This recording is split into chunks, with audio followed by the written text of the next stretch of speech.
Chapter 888. Pulling out the long sword, the man's body was like a mountain of flesh. He suddenly fell to the ground and died with his eyes wide open. I thought you would know what's good for you and me. I didn't expect all of you to be so eager to die. Jianghu moved her wrist slightly and flung the blood off the blade. Lu Zhao muttered behind her. These aristocratic families have deep roots in Chongzhou. Sister, you killed their people. I'm afraid you've created a death grudge. There aren't many decent big powers in Chongzhou. Are they considered aristocratic families? They're at most a few generations of nouveau riches. When there are no tigers in the mountains, the monkeys call themselves kings. His father had been too benevolent and treated them with courtesy, which had instead encouraged their arrogance. To deal with such people, we can only use more immoral methods. Jianghu smiled contemptuously and said, without them, I can still support others who are obedient. I only need people who are obedient and sensible. Those who are disobedient and insensible, if they die, then so be it. There's no pity. Lu Zhao was embarrassed and did not speak. That was what he said, but who had the guts to be so ruthless?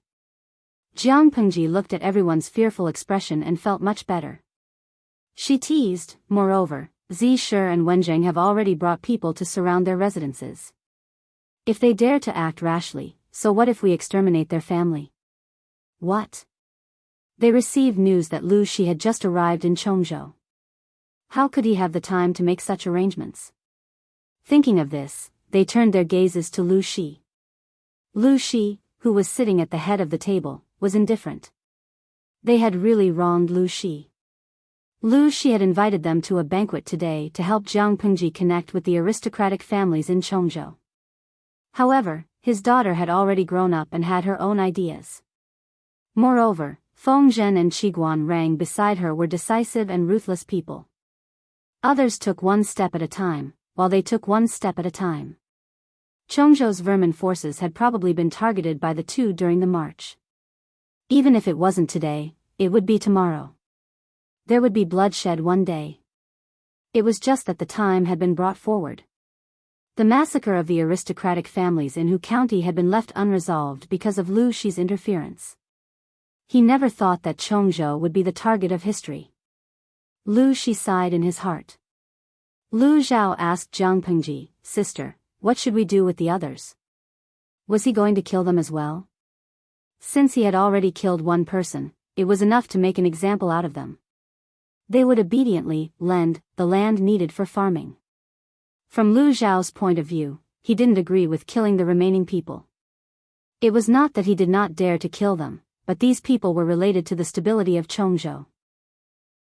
If he killed them all at once, it would easily cause trouble. Jianghu rolled her eyes and glanced at him from above. Kill him. Initially, he wanted to familiarize himself with the powers in Chongzhou before making his move. Now that he had made his move, it was a good opportunity to catch them off guard. Li Yun and Fu Wang cupped their fists and accepted the order. Seeing the situation, those people knew that their lives were in danger. One by one, they drew their swords and prepared to fight to the death. Unfortunately, they had been pampered for a long time, and the martial arts they had learned in the past were rusty. Their swords were more for decoration than for practical use. Fu Wang and Li Yun were both valiant generals who were adept in battle. Killing these fat and weak people could not be any easier. Blood flowed like a river inside the house, and the shouts of killing outside had already subsided. These people did not attend the banquet alone. They brought dozens of guards with them, but they had all been executed. Looking at the corpses lying on the floor in the house, Fu Wang carefully examined each person to ensure that they were dead before replying to Jianghu. They've all been executed. Jianghu said, I got it. Get someone to come over and bury their corpses. Lu Shi was used to it. Lu Zhao had yet to recover from the shock. The audience in the streaming room had a diverse range of opinions. Some of the audience in the red bullet screen mocked that it was too bloody. Some were worried that Jianghu would be condemned by the public if she killed too many people at once. Some thought that Jianghu was a pervert who killed people without saying a word, and some were so disgusted that they went to empty their stomachs. As for the audience in the blue bullet screen, their reaction was exceptionally unanimous. Gande Ganges Hui, is this an act? Sanxian Bai Heifangking Si, this is a streaming from another dimension. How is this acting? The streamer really killed people. The audience in the red bullet screen had long been accustomed to Jiang Pengji's decisive character. They were not surprised no matter what she did. The audience in the blue bullet screen was different. They had more or less seen or heard about the content of the former streamer. The content was either a variety of eye-catching scenes or battles in the harem. Most of them were battles that did not involve blood. Even when the scene of refugees rushing to Wanzhou was broadcasted later, the audience only saw pitiful refugees, cruel human nature, and a desolate environment. When had they ever seen murder? As for the few times when Jiang Pengji brutally killed the time traveler, the streaming room was forcibly shut down a second before the time traveler died. In other words, they rarely saw bloody scenes. What about now? Several living lives disappeared in front of their eyes. The corpses were decapitated and their limbs were mutilated. Why did the streamer kill them? Was it just because they mocked Jiang Pengji just now? Thinking of this, the sense of justice in many people's hearts exploded. They all sent bullet screen comments to condemn and even humiliate her. Gande Ganges Hui, B*TCH. I'm calling you a B*TCH. You're even more disgusting than the streamer who sold her body 82 Leifei, I agree. Although the previous streamer was not serious, she only sold herself and did not harm anyone. This streamer is great. She kills people without saying a word. Does she really think she's Long Outyan? But F*CK her. She's a B*TCH with improper values. This kind of bullet screen was still considered civilized. The other bullet screens were not clean from beginning to end. Among the group of red bullet screens, the blue bullet screen was particularly conspicuous. Now, they directly provoked the audience in the red bullet screen. A few tycoons made a move and directly offered a reward to these people and kicked them out of the streaming room. They started to criticize without understanding the whole story. Why didn't the Virgin Mary ascend to heaven? The audience comforted Jiang Pengji, but she did not care at all. Lu Zhao, who was at the side, said anxiously, "Sister, my sword." It was a sword that he had spent all of his private money to make. From the hilt to the scabbard, it was inlaid with gold and silver and jewels. Jiang Pengji said, "Lend it to me again." Lu Zhao obediently responded with an "oh."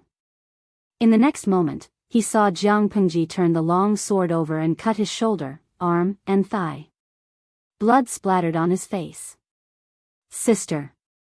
Jiang Pengji threw the long sword back to Lu Zhao as if there was no one else around. It was as if the person bleeding from the 3 cuts was not her. Lu Zhao's fingers trembled as he held the hilt of the sword. Previously, he felt that the sword was extremely luxurious and liked it no matter how he looked at it. Now, however, he felt that it was a hot knife in his hand. Lu Shi, who was sitting at the head of the table, said, "Why did you hurt yourself?" Jiang Pengji looked down. "After killing someone, I have to give an explanation to the outside world. These people have been plotting for a long time. They secretly allied with the 3 tribes of the northern borderline. Under the instructions of the northern borderline, they invaded the people's fields. Now, they want to assassinate us, father and daughter. After they failed, they were killed by me. Considering that they have contributed a lot to the people of Chongzhou, they are pardoned and their bodies can be returned home." Lu Shi laughed. "If that's the case, we can't let Lanting bear the burden alone." After saying that, Lu Shi stabbed himself as well. Chapter 889. Sister. Sister. Come on. I'm not afraid. Lu Zhao trembled as he passed the sword in his hand to Jiang Pengji. Although he spoke bravely, one could tell how scared he was by looking at his trembling legs and listening to his trembling and broken words. Jiang Pengji looked down at his trembling fingers and took the sword. Lu Zhao looked like he was ready to die a martyr's death. He was just short of carving 2 words on his face, "Come on." Jiang Pengji lifted the sword. The tip of the sword wandered from Lu Zhao's sleeve to his heart. It paused for a moment, then it moved to his neck and slid down his cheek. Feeling the cold blade against his cheek, Lu Zhao swallowed nervously. After a long while, he did not feel the pain that he had expected. He did not know when, but he felt his scalp loosen. His neatly tied long hair was no longer bound and flowed down like a waterfall. Lu Zhao opened his eyes in shock. He raised his hands and grabbed his hair that was draped over his shoulders. He suddenly said, "Sister." Jiang Pengji smiled and said, "Look at how afraid you are of pain. I won't bully you anymore. Keep your sword." As she finished speaking, she twirled the sword in her hand and accurately threw it back into the scabbard at Lu Zhao's waist. He was so scared that his whole body froze. If she had thrown it crooked just now, one of your brother's kidneys might have been gone. She was really his sister. Lu Zhao hurriedly climbed up from the ground and saw that Jiang Pengji's luxurious clothes were soaked with blood. Blood was still flowing out. He felt pain just by looking at it.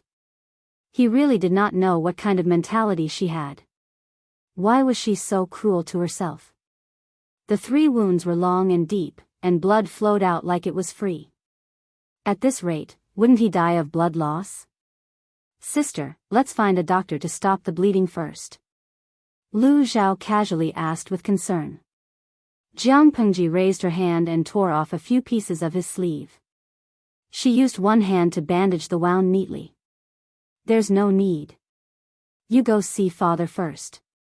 I still have to deal with matters outside." Lu Zhao looked at his sleeve. He wanted to cry but had no tears.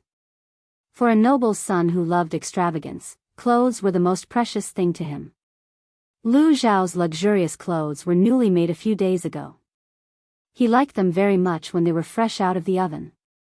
It wasn't easy for him to wear it, and he hadn't even had enough of it when his clothes were ruined by his elder sister. How could he not be distressed?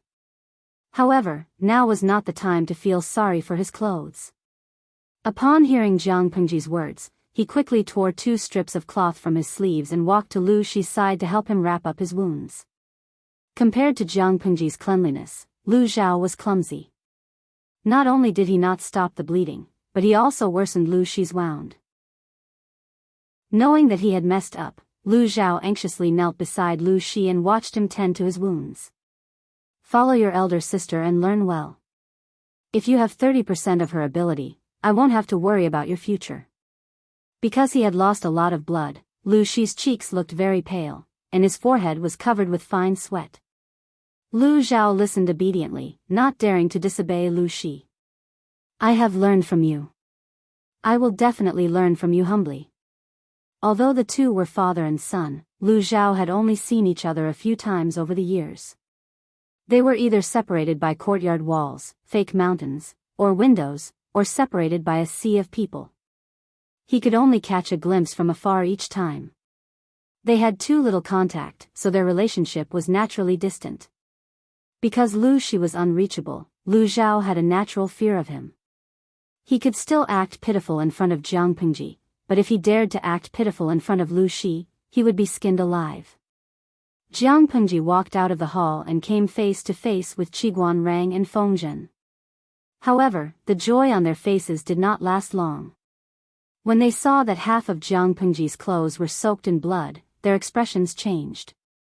If Jiang Pengji had appeared in front of them in such an appearance, they would not have suspected that the blood was hers. But now, they were sure that the owner of the blood was their lord. "Lord, why did you hurt yourself like this?" Fengzhen strode forward, the relaxed expression on his face replaced by seriousness. He could not help but think of Wei Ci, who was far away in Shangjing.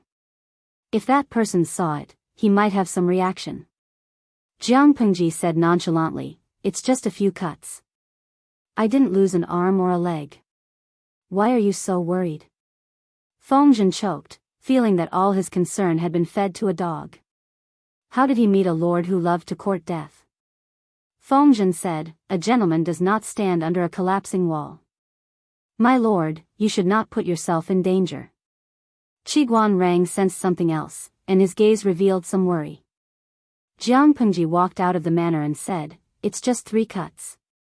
It's better than losing your life in the future. Qiguan Rang turned his head to look at the hall.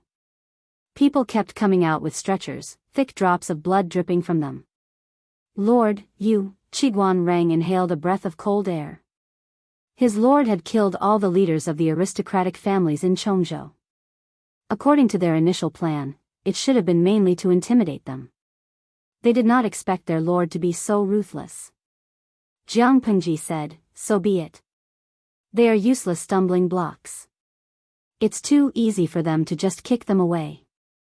They should be ruthlessly crushed. Kicking the stumbling block to the side was too light a punishment for the stumbling block. Perhaps one day, these stumbling blocks would appear on her path again.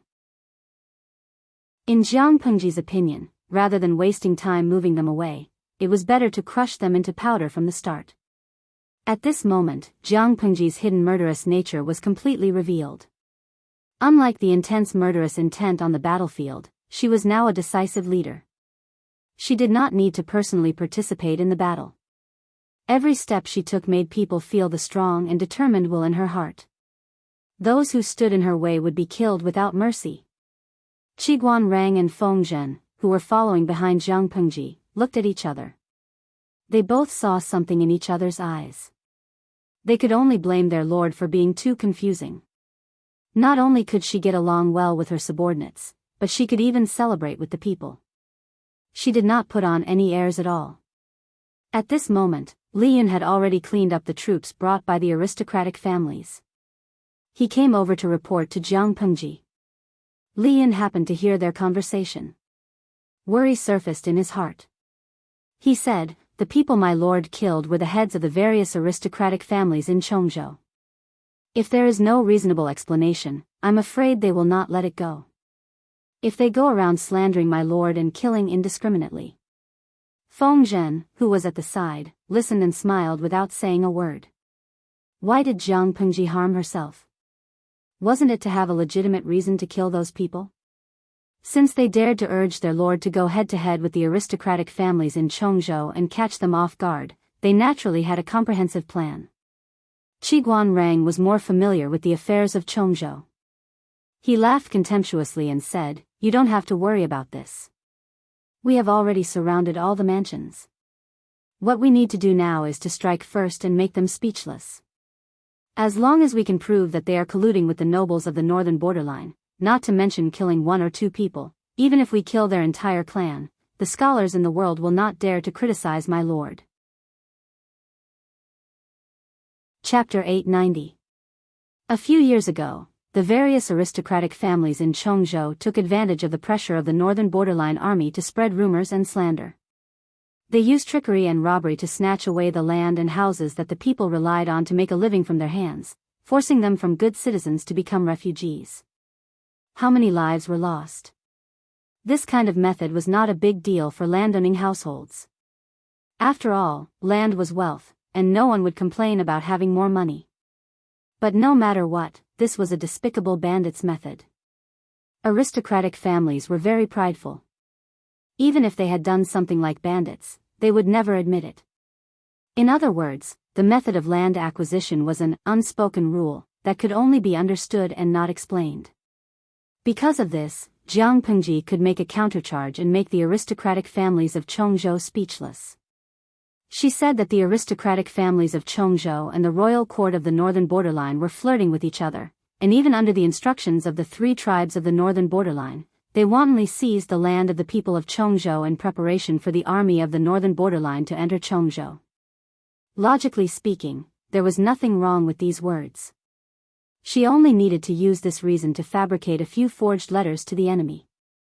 In addition to the wounds on Lu Shi and Jiang Pengji, it would be enough to make the aristocratic families in Chongzhou suffer in silence. After all, more than 90% of Chongzhou's farmland had indeed been divided up by them. It was irrefutable evidence, and he couldn't deny it even if he wanted to. Of course, this was only a battle at the level of public opinion. The decisive factor was still the army. If these aristocratic families dared to truly rebel against her, she would dare to massacre them all. She wanted to see whether the lives of 1 or 2 people and their fields were more important, or the lives of their entire clan. Jiang Pengji walked out of the mansion. She looked up at the dark sky, and the corners of her mouth curled into a silent mocking smile. At this moment, Chongzhou had truly changed. Within the borders of Chongzhou, the wind was howling and the cranes were panicking. Shangjing, which was half a month's journey away, was calm and peaceful. Zixiao, why are you still awake at this hour? Zhang Ping came out wearing a thick coat. He could vaguely see a tall figure standing in the garden. At first, he was shocked. With the help of the faint moonlight, he took a closer look. Only then did he realize that it was not Ghost Shadow, but Wei Ci. Wei Ci heard someone calling his name. He turned around to take a look and said in a hoarse voice, "Shiheng." Judging from his voice, Wei Ci must have gotten up halfway and ran to the courtyard to look at the astrology. It took you 2 years to get better. Why don't you cherish it? Zhang Ping felt like an old maid, nagging, "Aren't you afraid of catching a cold wearing such thin clothes? Look at your pale face, you can scare people to death in the middle of the night." If Wei Ci were to fall ill, the heavy responsibility would fall on his and Xiao Guang's shoulders. It would be exhausting. Wei Ci thanked Zhang Ping for his kindness. He took a deep breath and the cold air poured into his lungs, causing him to shiver from the cold.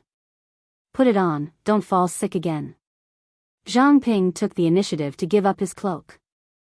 "I've seen you standing in the yard for a while. What are you looking at?" The light of the Emperor's star in the north is getting more and more dazzling, and there's a faint blood-red glow. Wei Ci was halfway through his sentence and refused to continue, causing Zhang Ping to roll his eyes. He hated people who didn't finish their sentences. "Is this an auspicious or ominous sign?" Zhang Ping asked. He did not understand astrology, but as Master Yuan Jing's disciple, Wei Ci had more or less learned the true teachings and had some skills. "Auspicious, there's a small ominous in the auspicious, but it doesn't matter." Wei Ci smiled and coughed twice. Under the moonlight, his eyes were like thick ink, with a different kind of purity. Zhang Ping said, "In that case, my lord's situation in Chongzhou is not bad?" Wei Ci said, "Just from the astrology, it should be good, but I'm still a little worried." Zhang Ping laughed and teased, "What are you worried about? My lord is protected by both civil and military people. Whether it's Wen Zheng, Zi Shi, Fu Jingtu, or Han Mei, they are all outstanding people. Not many people can go around them and hurt my lord, right? Zixiao, you're being too worried. Rather than worrying about this, it was better to go back to the house and rest early. There was still a lot of work tomorrow." "No, you don't understand." Wei Ci suddenly remembered Monk Liaochen's words. Many years had passed. Wei Ci would record the astrology whenever he was free. Just as Monk Liaochen had said, the change in the Emperor's aura was indeed strange. According to my lord's actions all these years, the increase in the Emperor's aura should be showing an upward trend. However, when Wei Ci sorted out the data he had recorded, he was surprised to find that the growth trend had become a strange slanted upward wave pattern. In other words, the Emperor's aura had indeed been stolen by someone, and the frequency of the theft was rather stable. Until now, the demon who stole the Emperor's aura had not been caught. He was really worried. How could mortals fight against unnatural creatures? Even someone as tyrannical as his lord could not do it. Thinking of this, Wei Ci felt that he should find some time to visit some capable people and see if they had any news. The night wind was chilly.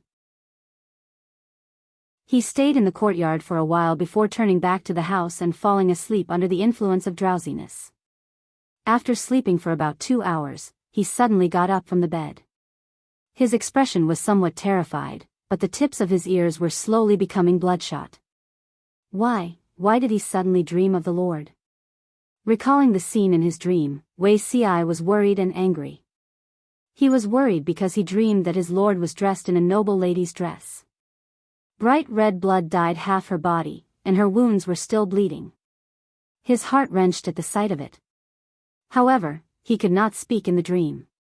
He could only look at her with the cold expression that he had been familiar with for half his life. He was angry and embarrassed. Why why did she seem to be able to see him in the dream? She brushed her fingers from his collarbone to his cheek, and even lingered on his lips for a long time. They clearly did not touch, but Wei Si had the illusion that his lips were touching her ice-cold fingertips.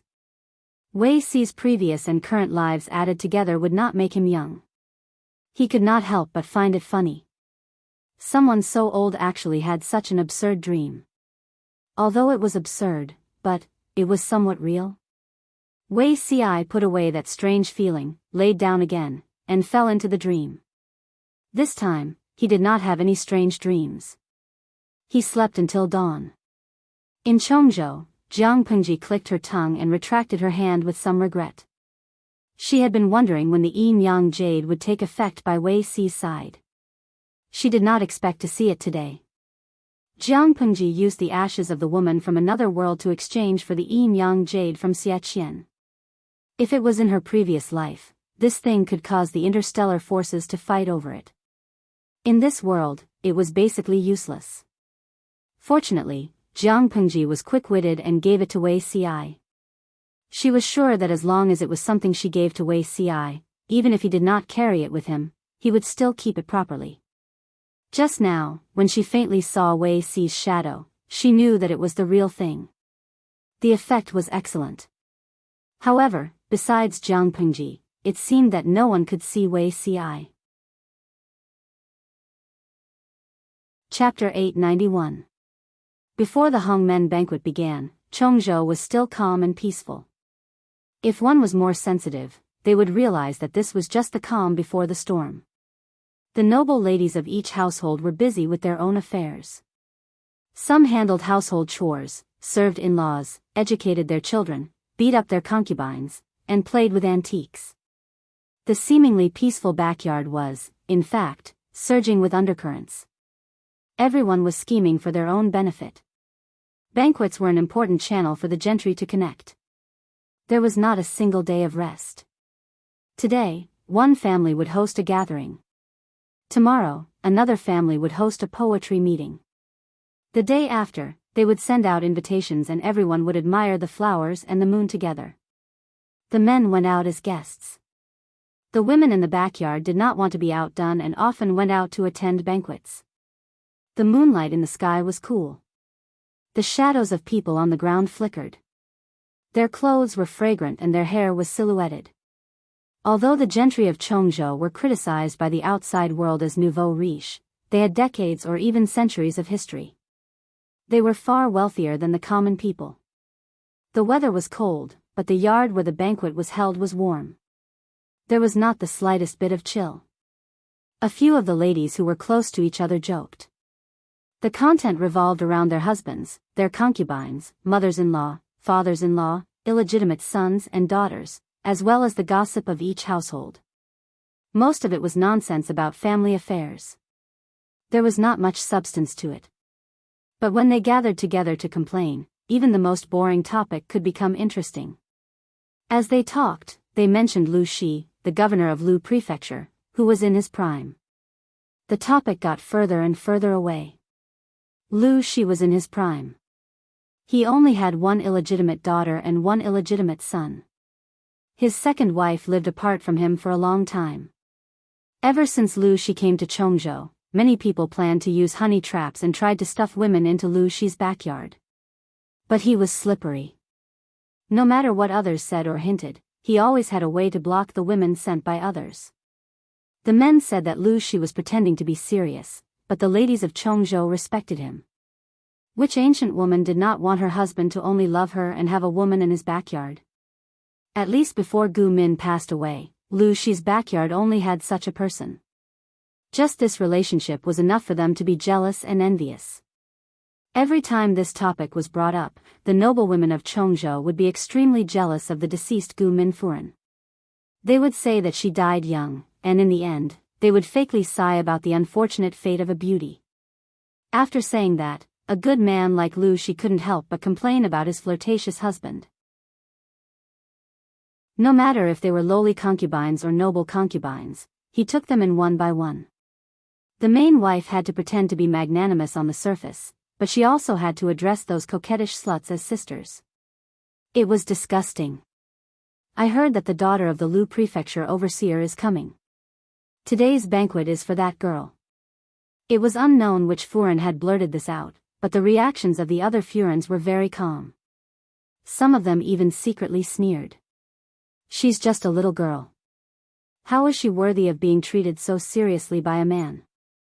In the eyes of many ladies, Jiang Pengji's arrival coincided with Lu Shi's invitation to the aristocratic families. After all, she was just a woman. No matter how capable she was, she would still have to marry and have children. She would have to stay in the backyard and do housework for a man for the rest of her life. For Lu Shi's daughter to be able to become Wanzhou's governor was already very impressive. They didn't think that Jiang Pengji could go any further. They even thought that she was a little silly. It would have been better if she had obediently enjoyed her father's protection and lived a carefree life as a noble daughter of an aristocratic family. Instead, she had to show her face in public and imitate Master Su of the previous dynasty. What would happen in the end? She might not be able to compete with the men, and she would have wasted the most important years of a woman's life for nothing. As for the rumors that Lu Shi was going to retire behind the scenes and give power to Lu Shi, that was even more ridiculous. This kind of unrealistic news will make people laugh if I say it. That's true. She's just a girl in the boudoir. How capable can she be? I heard that girl Lu is already 18 years old. She's still not engaged at this age. Won't she be an old lady in 2 years? The Lu prefecture overseer is quite concerned about this daughter of the official wife. He should be keeping an eye out for her, right? However, a girl who hangs around outside all day. I heard that she often hangs out with those uncouth peasants. Who would dare to have a daughter-in-law like her? Even if he treats her well for the sake of the Lu prefecture overseer, a father-in-law can't simply interfere with his son-in-law's backyard. In my opinion, that girl Lu. TSK. This topic was very new to them. For a moment, they were talking enthusiastically and unknowingly, the topic had strayed. A young madam said, could it be that the Lu prefecture overseer's banquet is for the marriage of this daughter of the official wife? Lu Shi's influence was in Chongzhou and Hu County. For the sake of his daughter, he would definitely choose a son-in-law within his sphere of influence. Many people felt that this speculation made sense. If a reasonable person had heard their conversation, he would probably laugh his head off. If the matrons of Chongzhou's aristocratic families were all like this, it was estimated that it would not be passed down for more than a few generations. Chongzhou was close to the northern borderline, and the war between the two countries continued. Because of environmental factors, the powers here changed very quickly. The so-called aristocratic families were, to put it bluntly, nouveau riche families that lacked heritage. Taking some of the madams present as an example, their maiden families were butchers. They were illiterate, and naturally, their knowledge was shallow. Of course, other than their lack of knowledge, the more important reason was that they did not care about the outside world. If they had the time to care about those things, they might as well spend it on cosmetics, jewelry, and silk. The noblewomen chatted and laughed, and the atmosphere of the banquet heated up. It was at this moment that 2 lavishly dressed maids rushed in. Their appearance caused everyone to look askance. It was as if they were asking with their eyes, which family are they from? Why are they so rude? One of the noblewomen recognized her personal maids, and her face, which was covered in makeup, instantly grew long. She was hosting the banquet today, and it was going well. She did not expect that her own maids would run into trouble. Before she could reprimand them, the 2 maids told her a piece of news that made her black out. Madam, bad news. The master has gone. The noblewoman's heart tightened, and she scolded them sternly, take them away and slap their mouths. Is the master someone you 2 little bitches can make fun of? The older maid said, it's true, madam. There are many soldiers outside, and they even brought back the master's corpse. What? This news was like a heavy hammer. Her eyes darkened, and her body, which had just stood up, almost fell to the ground. When everyone heard this news, they all lost the mood to fool around. They prepared to observe the situation, and then find a chance to leave. However, they did not expect that the same bad news was waiting for them. The originally bustling backyard suddenly became deserted. Chapter 892. He was fine not long ago. How did he get into trouble now? Who did this to him? The noblewoman's eyes were red from crying. Her tears washed away the heavy makeup on her face, leaving 2 streaks. The noblewoman was not the only one crying. Her children kneeling beside her were crying too. Not far away, there were 5 or 6 children born of concubines who were crying even more heartbroken. Old Master Lu and old Madam, who rushed over after hearing the news, almost fainted from crying. Who did this to my son?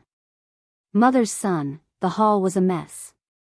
The noblewomen who came to attend the banquet all looked embarrassed. Obviously, this was not a good time to say goodbye. A few noblewomen who had conflicts with that madam saw the situation and could not help but secretly cover their mouths with handkerchiefs to hide their smiles. They had only been gloating for a few seconds when their servants brought terrible news. Their husbands had died, and their residences were surrounded by heavy troops. How could this be? The people who were gloating could not laugh anymore. Their expressions were frozen in a twisted angle, looking especially strange. They reacted the same way as the noblewoman before them. They suspected that the servants had spread the news wrongly. When the truth was placed in front of them, they cried even more heartbreakingly than the noblewoman before them. How could they care about their manners? For a moment, they had the same thought in their minds. Who killed their husbands? Who else could it be? After asking around, they knew how their husbands had died. They plotted to murder the 2 Lu governors, secretly colluded with the nobles of the northern borderline, and attempted to overthrow Chongzhou with the northern borderline. However, the winner takes all. They failed at the last step. Their plan had been seen through by Madame Lu and Madame Lu in advance, and they had been killed instead. If the dead man had not been their husbands, they would have believed it. Lu Zhongqing, this is unfounded slander. Our ancestors were all citizens of Chongzhou. How could we collude with the northern borderline? This is clearly the Lu father and daughter who wanted to monopolize power. That's why they killed my husband with a groundless accusation, slander. All slander. The noblewomen cried and shook their heads. Those who were mentally strong endured the pain and tried to stabilize the situation in the residences. Those who didn't have much ability sat on the ground and cried. The entire mansion was in a mess like headless flies. No matter how much they cried and made a fuss, the soldiers surrounding the mansion refused to back down or retreat. Some sent servants to resist, but they were immediately killed by the soldiers. Seeing this, they finally stopped for a while. After making a ruckus for most of the night, the matrons and elders of the various clans united to demand an explanation from Lu Shi. They did not like Lu Shi because Lu Shi was an outsider. The more power he had, the less benefits the Chongzhou aristocratic families would receive. Even so, they wouldn't do anything to Lu Shi. After all, he still had soldiers in his hands. Of course, they didn't take action not because they were merciful, but because Lu Shi was powerful. If Lu Shi did not have soldiers in his hands, not to mention being the magistrate of Chongzhou for a few years, even the grass on his grave would be as tall as a man. They hadn't done anything before, and it was even more impossible for them to do anything now.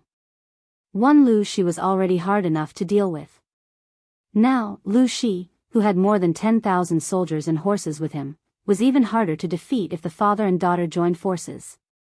Even if they wanted to plot against Lu Shi, they had to wait until Lu Shi retreated behind the scenes before joining forces to bully the young Lu Shi. Anyone with a discerning eye knew that they wouldn't hurt Lu Shi and his daughter. Why would they assassinate them at such a sensitive time? It was obvious that someone had purposely set them up. Every family's mansion was heavily guarded. Apart from the matrons and elders who could enter and leave, everyone else was blocked. This was a clear house arrest. Seeing this, everyone was so angry that their faces turned red. They looked at Lu Shi with murderous intent. Magistrate Lu, I hope you can give us an explanation for the massacre of the gentry last night. Even if you are the magistrate, you can't kill the innocent. A prestigious elder spoke. He was older than Lu Shi, so he didn't hold back when he questioned him. Lu Shi raised his hand weakly. Jiang Pengji, who was beside him, sneered and said, "Do you need me to give you a reason? Plotting to kill a magistrate is a crime that warrants the execution of 9 generations. I've been merciful by not coming to settle the score with you personally. I didn't expect you to come here and complain first. You're indeed the local tyrant of Chongzhou. You're unscrupulous. You've really opened my eyes." The elder glanced at Jiang Pengji, who was dressed in women's clothing, and said with contempt, "What right do you have to speak here?" Jiang Pengji said, "I am the magistrate of Wanzhou. Do you think I have the right?" The aristocratic families of Chongzhou really had a good plan. You actually wanted to capture me and my daughter to claim credit from the royal court of the northern borderline. If I didn't have capable people protecting me by my side, would have been beheaded by now. The elder saw that Jiang Pengji was insisting that the aristocratic families of Chongzhou were up to no good. He was so angry that his blood pressure almost skyrocketed. "This is all slander." Jiang Pengji sneered. "Slander? How is it slander? You mean to say that I and my father purposely stabbed ourselves with a knife to slander you? Since you refuse to admit it, I'll show you the evidence." Someone said, "How can injuries be faked? Who knows if this is a conspiracy between you and your daughter?" Jiang Pengji said, "What's the use of quibbling? Show me the evidence. Let's see if you admit it or not." Having said that, Jiang Pengji waved her hand outside. A doctor carrying a medical box came forward. The man's hair and beard were all white. He was no stranger to everyone. The doctor's medical skills were superb. He was a doctor employed by the aristocratic families of Chongzhou. He had a close relationship with each family. Jiang Pengji's and Lu Shi's injuries were also treated by him. He knew the condition of their injuries the best. The doctor trembled as he told the truth.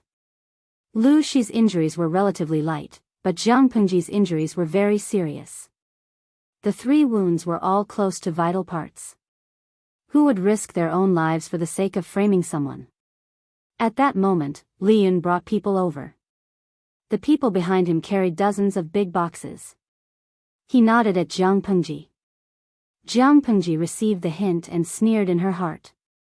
"These things were all found in your residence." As soon as she said the first sentence, the faces of the dozens of people below changed. They had just stepped out of the door when the soldiers outside barged in. They looked as if they were confiscating property. Jiang Pengji continued, "Take a look. Do these things belong to you?" The boxes were opened one by one. They were filled with bamboo slips, account books, land deeds, and a few letters. Chapter 893. Jiang Pengji's words were powerful and resonant. She spoke 90% truth mixed with 10% falsehood, forcibly turning black and white upside down. The group of people who were arrogant just a moment ago now seemed to be strangled by invisible hands. Their expressions were strange and comical. "Why? Did I say anything wrong?" Jiang Pengji had a cold smile on her face. Her emotionless eyes glanced at them. They didn't know if it was because they had a guilty conscience, but they always felt that Jiang Pengji's gaze was dense and sharp. They didn't dare to look her in the eye. Whoever she glanced at, that person would look away uncomfortably. Jiang Pengji sneered. Stacks of land deeds, books of accounts, and secret letters of treason. All of them were found in your residences. Why don't you tell me who they belong to? Why did they grow legs and come to your residences? Everyone's faces were ashen. They looked at the dozen or so huge boxes that could kill people. Not long after, their backs were covered in fine sweat. A noble lady said, "Your Excellency, please understand. These land deeds were bought from the people." Before she finished speaking, Jiang Pengji flung the sandalwood brocade fan in her hand at her face. She actually humiliated her in public without any mercy. Bought from the people? This is the funniest joke I've heard this year. Jiang Pengji said it in a strange tone. After the noble lady heard it, she was angry, embarrassed, and resentful. She was humiliated by Jianghu in public. Everyone's attention and gaze fell on her, giving her the illusion that there was a thorn in her back.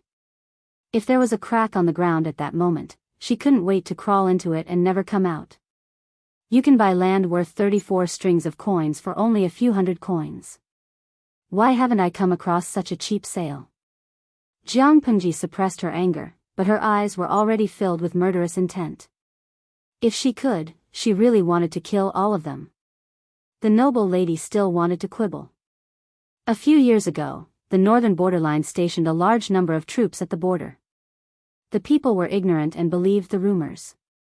They thought that the foreign tribes of the northern borderline were about to send troops to the south. To escape the flames of war, they sold their property and land at a low price. It wasn't by force. She still had some brains.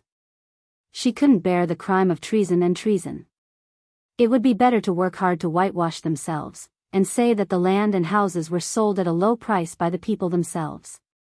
Of course, such a pale and laughable excuse, not to mention others, even she herself did not believe it.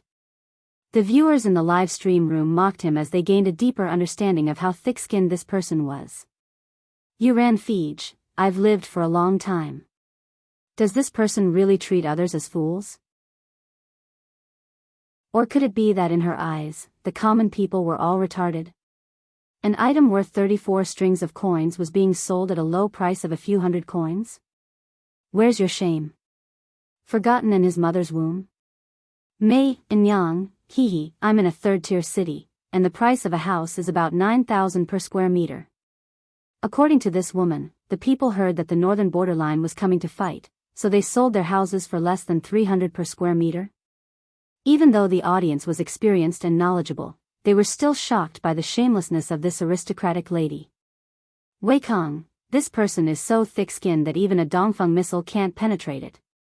For the common people in ancient times, the land was everything they had to support their families. Many people would rather die than sell their land, because they knew very well that as long as the land was still in their hands, they might still have a chance of survival. As long as there was life, there was no need to worry about firewood. With the land in their hands, they could grow food. If the land was taken away, they would not be far from starving to death. Food was a hard currency in a chaotic world. The more chaotic the world was, the higher the price of food. How much food could the money from selling their ancestral land at a low price be exchanged for in the end? It's not a forced sale. Do you dare to touch your black heart and say that again? Jianghu's face revealed a trace of a smile. She said, at this point, the evidence is irrefutable, and you still dare to quibble? Use your eyes and take a good look at the people you secretly sold to the northern borderline. Who are they? In this world, where in the world would a seller sell their ancestral land and be beaten to a lowly status by the buyer, and then smuggled and sold to the northern borderline? Is it not enough that they sold their ancestral land, but they also sold themselves and willingly became slaves? This ridiculous nonsense should be passed on to the people of the world and let them judge. Jianghu opened her mouth. Everyone's expression changed again and again. Their gazes changed from the original fear to deep fear. Although Jianghu had just arrived in Chongzhou not long ago, she knew a lot of inside information about Chongzhou from Gu Xian. Gu Xian traveled north and south to do business, so he was the most well-informed. He had even come into contact with the human trafficking business run by the aristocrats of Chongzhou. Jianghu had concrete evidence in her hands. They could not quibble. The noblewoman was so scared that her face turned pale. She said in a voice as soft as a mosquito, I wonder where you heard about this. Jianghu glanced at her and said, no matter where I heard it from, it's irrefutable evidence. Everyone felt as if they had fallen into an ice cellar. Looking at the situation, Jianghu did not intend to let them go. One of the clan elders secretly glared at the noblewoman and scolded her for being stupid. He said, the matter of the people's land and residences can be put aside for now and discussed in the future. However, the matter of colluding with the enemy and selling the country must be thoroughly investigated no matter what. The most important thing now was not to clear their names and forcefully buy and sell the land. Once the matter of colluding with the enemy and selling the country was determined, it would definitely bring disaster to the entire clan. A light punishment would be confiscation of the family property, a heavy punishment would be the extermination of the entire clan. Jiang Pengji said, "This is all the evidence. What do you want to deny? If it's not colluding with the enemy and selling the country, how do you explain the fact that you took away the people's land and residences, banished them from good families, and sold them in batches to the northern borderline? Do you know what kind of life they lead in the northern borderline? Even animals live better than them. How do you explain these letters written by your clan leader himself?" Jiang Pengji opened a superstitious letter. The contents of the letter made the clan elder break out in a cold sweat. The current situation was very disadvantageous to them. Jiang Pengji was still aggressive. In their panic, they did not have the energy to carefully analyze the handwriting in the letter. Anyway, at first glance, it was indeed the handwriting they were familiar with. Even the signature was familiar. Could it be that the matter was true? Did the clan leader really collude with the people of the northern borderline behind the clan elder's back? But they occupied the land and residences only for the sake of wealth. They had no intention of betraying the country. In the words of the audience in the streaming room, if yellow mud fell into one's pants, it was still shit. They did not have the confidence to deny it. Chapter 894. Keep an eye on all of them. I'll investigate further. Jiang Pengji said to Fu Wang, before that, don't allow any of them to enter or leave the house or receive guests. Don't allow any servants to leave the city gate. If anyone is found to have violated the rules, kill them on the spot. Fu Wang said, I understand. Jiang Pengji ordered people to keep the boxes and keep an eye on them day and night to prevent any mistakes. Lu Shi said, Lanting, you're being too extreme. I'm worried that the aristocratic families in Chongzhou will act recklessly and start a mutiny. The aristocratic families that were killed were the bigger ones in Chongzhou. There were other small aristocratic families that were not involved. If Jiang Pengji made a big move, the small gentry clans would act upon hearing the news and think that they were threatened. Who knew what they would do? Jiang Pengji thought about it and said, Father's worries are not unreasonable. That's why I didn't exterminate all of them. I'm just keeping them locked up. When they think it through and spit out what doesn't belong to them, I'll set them free. The aristocratic families in Chongzhou. We'll have time to settle the score in the future. They can escape today, but they can't escape tomorrow. Lu Shi nodded and said, It's good that you think that way. It's never too late for a gentleman to take revenge. Only by judging the situation can one last. If Jiang Pengji's style of doing things was as fast as lightning, Lu Shi's style was silent. It was hard to say which was better. The former was fast and had many hidden dangers. The latter was slow, but it could reduce many twists and turns. Jiang Pengji seemed to have thought of something and reminded Lu Shi. Father, third brother seems to like extravagant things? Lu Shi's face darkened. He said shamefully, maybe he didn't take good care of himself when he was young. He became like this. It was as if he had never seen a big scene before. He was startled by everything and wished he could hang all the good stuff on him. Lu Zhao's sword was inlaid with gold and silver and decorated with gems. He looked like a nouveau riche. Lu Shi tried to correct him a few times, but Lu Zhao refused to change. Jiang Pengji laughed and said, Third brother is still young. There's plenty of time to train him. I mentioned him because I wanted to tell father to stay in the mansion for the next few days and not run around, so as to avoid being targeted by those villains who are desperate to take risks. Her actions had offended all the aristocratic families in Chongzhou. They had no way of retaliating against her. They couldn't touch Lu Shi, but it was hard to guarantee that they wouldn't target Lu Zhao. I will be careful. Lu Shi nodded and added, You be careful too. After leaving the main hall, Jiang Pengji heaved a sigh of relief. She was about to look for Feng Zhen and the others to discuss what to do next when she caught a glimpse of a head popping out from the corner of her eye. Zhao, she called. Lu Zhao had changed into a new set of clothes. His style was just as noble and gorgeous, and he looked like a rich young man who had walked out of a painting. Sister. Having been caught red-handed by Jiang Pengji, Lu Zhao was feeling guilty. When he heard how Jiang Pengji addressed him, his eyes lit up again. What are you doing there? Of course I'm waiting for sister. There are some things that I'm not very clear about. Jiang Pengji asked, what is it? Lu Zhao hemmed and hawed for a while, his face almost turning red. Did they really do such a disgraceful thing? Lu Zhao's eyes drifted and he asked very softly.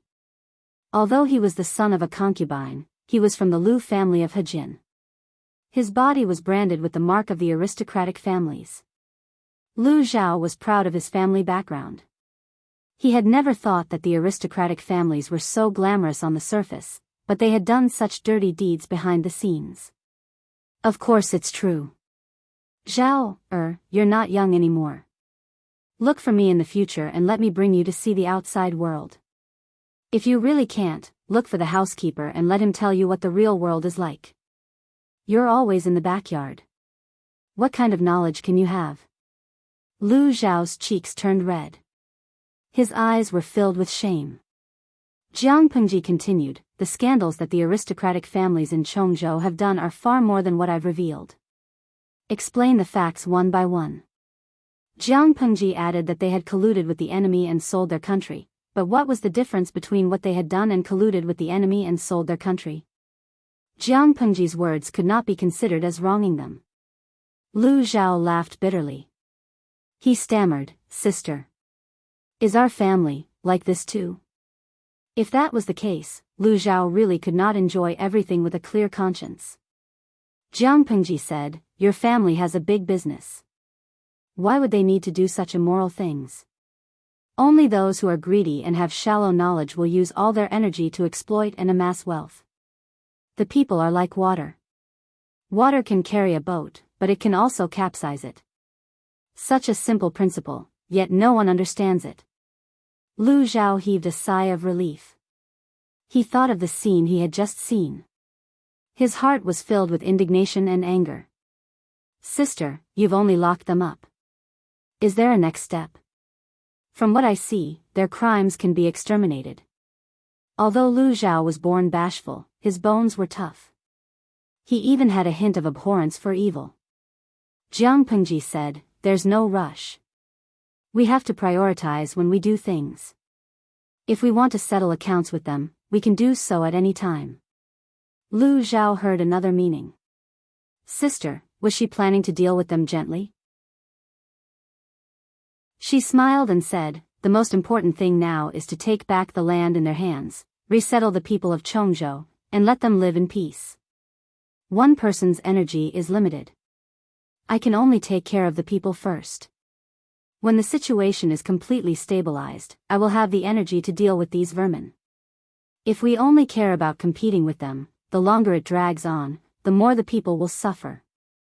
For Jiang Pengji, she could deal with the aristocratic families of Chongzhou at any time, but she could not let the suffering people continue to suffer. Lu Zhao was silent for a while. He did not expect Jiang Pengji to give such a reason. 2 flowers bloomed, one on each side.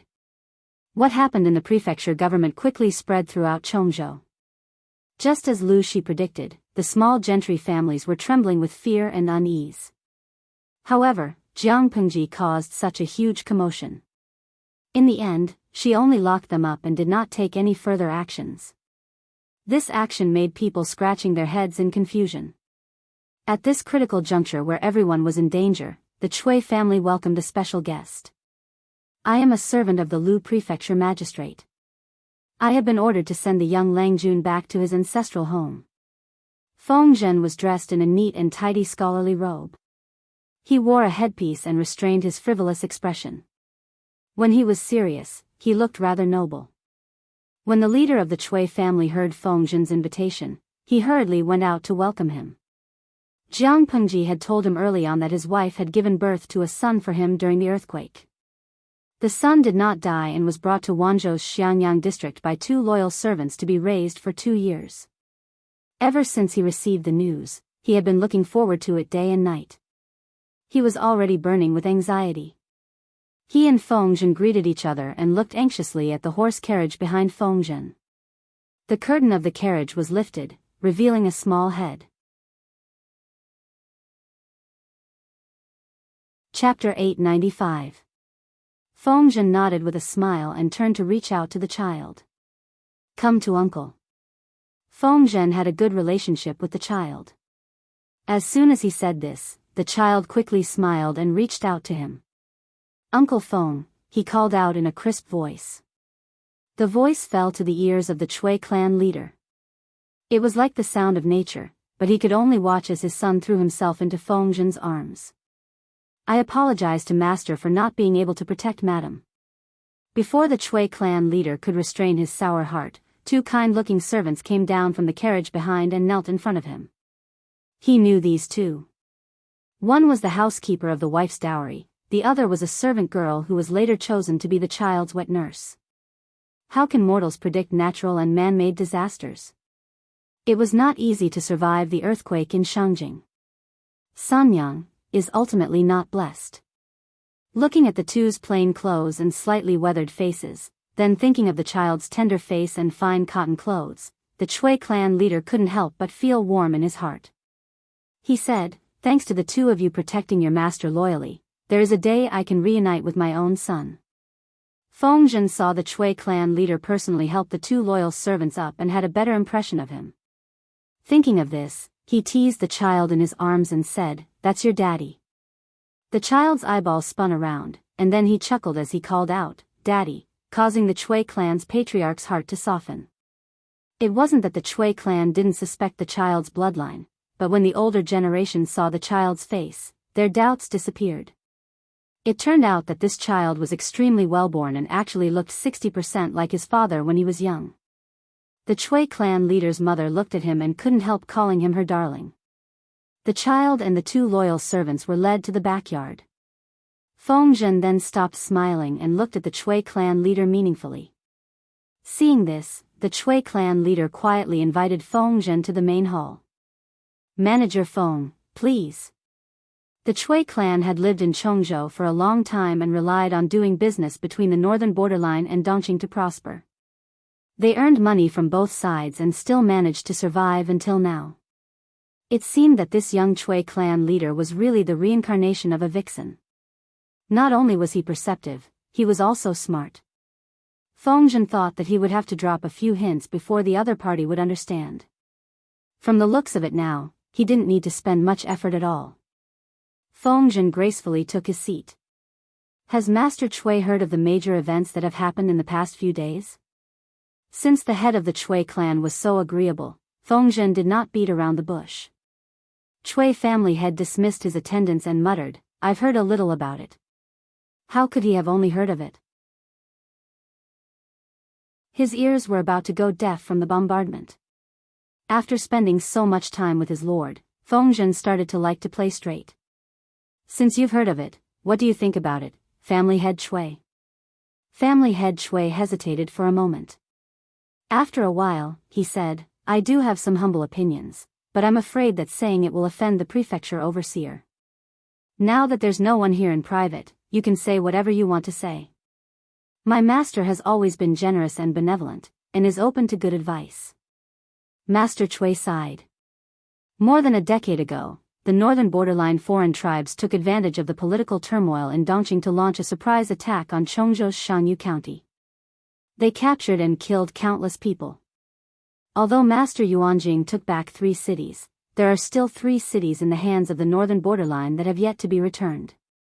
After the northern borderline grew stronger, they sent a large number of troops to the border to demonstrate their might, causing the people of Chongzhou to panic. Someone took the opportunity to spread rumors and took advantage of the situation, causing the people to become destitute and homeless. As for who it was, I'm sure Prefecture Overseer Feng knows. Developing to the situation today was not the work of a day and a night. Although the situation has improved after Prefecture Overseer Lu took office, it is still not a permanent solution. Fengzhen listened seriously, not showing any displeasure or anger on his face. This gave family head Chui some courage. He said tactfully, the aristocratic families of Chongzhou have already become a force to be reckoned with. It's understandable that Prefecture Overseer Lu wants to take things slowly. Moreover, in the past few years, there have been some benefits. It's just that, the tumor can only be removed with strong medicine now. Prefecture Overseer Lu has put in a lot of effort, but the power in Chongzhou has already become a foregone conclusion. If we don't use external forces to forcefully break it, I'm afraid it will be difficult to cure. Although Lu Shi did not really like the Chui family, who were fence-sitters, family head Chui had a good impression of Lu Shi. Without Lu Shi's meticulous governance and multifaceted dealings, the situation in Chongzhou would only be worse. It could even give rise to the Tsing-Yi army or the Red Lotus group, which were evil sects among the people. It was a pity that Lu Shi was an external force, and he liked to take things slowly. He had been lying low, trying to take back all the power from the aristocratic families, but the effect was too slow. Interestingly, Lu Shi, who liked to take things slowly, had a hot-tempered daughter. The moment she came, she gave the aristocratic families of Chongzhou a slap. He then thought about how Jiang Pengji had contacted him in advance. Family head Chui keenly sensed something. He felt that if he grasped this opportunity, he might be able to push his family up a notch. With such a thought, he was so excited to see Fengzhen. His son was important, but the future of his family was more important. After the conversation, he felt that his guess was correct. Jiang Pengji had the intention to suppress the other aristocratic families in Chongzhou, but she had no intention of completely offending them. She definitely had to support the trusted forces that were close to her. Otherwise, she would not be able to pacify the aristocratic families in Chongzhou. Just as he was thinking, family head Chui heard Fengzhen say, "Because of this world needs people like my lord who are wholeheartedly for the people and are not afraid of power to stand up." What happened a few days ago was just an appetizer. Family head Chui, what kind of person do you think my lord is? Young and talented, with courage and insight that surpasses others. He is not inferior to his father. He did not say any unnecessary compliments to prevent himself from appearing too flattering. My lord has the intention to reorganize Chongzhou, but he has met with too much resistance. There are always people who think highly of themselves or are extremely stupid who try to stop him. That is indeed the case, family head Chui continued. I have also thought of helping the people, but I am powerless to change the situation. Not to mention that I am weak, I have to take care of the old and young at home, so I am unable to do my best. Now that there is a person like Magistrate Lu, there is hope for the people of Chongzhou. Fengzhen said with admiration, family head Chui is also a man of character. It is not easy to have such a heart. I am ashamed.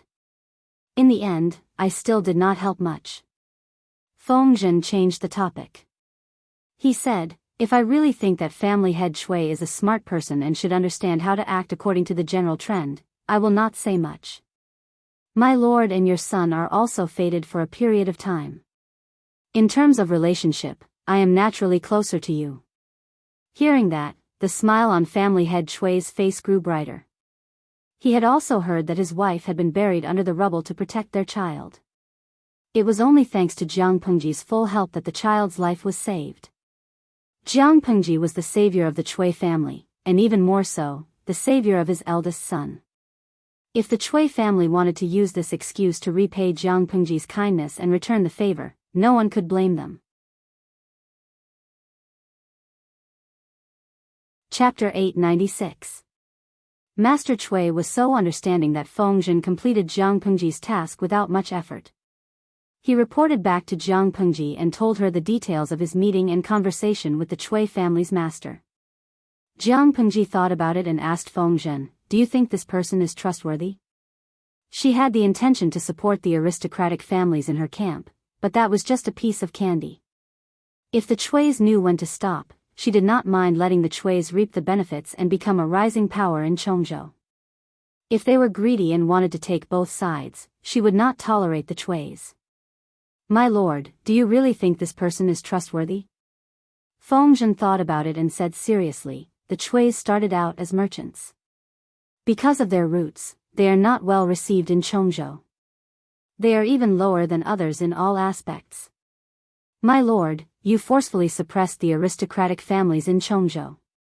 For the Chuis, if the orthodox aristocratic families are suppressed, they will have a good opportunity to stand out. If my lord can support them, the Chuis will soar to the sky. Only when the aristocratic families in Chongzhou were suppressed could the second-class aristocratic families or commoner families have a chance to rise up. Under such circumstances, the Chuis could not continue to treat them like merchants. After all, they had seen Jiang Pengji's decisiveness and ruthlessness. Was it so easy to have a foot in two boats? If they were not careful, the boat would be destroyed and the people would die. The Chuis were rooted in Chongzhou. They did not dare to take the risk. Jiang Pengji tapped her fingers on the table. After thinking for a while, she finally agreed. You said that Cui Zhonghuan wanted me to give his little bean a name? Cui Zhonghuan was referring to Master Cui. His surname was Cui, and his first name was Yu. His courtesy name was Zhonghuan. Regardless of whether it was Yu or Huan, they both had the meaning of light. It was a good meaning. Fengzhen smiled. Yes, but in my opinion, my lord should give him a nickname or a courtesy name that will be useful in the future. As for a proper name, it was better for Master Cui to come up with it himself. Fengzhen had yet to experience Jiang Pengji's naming skills. He felt that his lord was well-read and had no problem with her literary talent.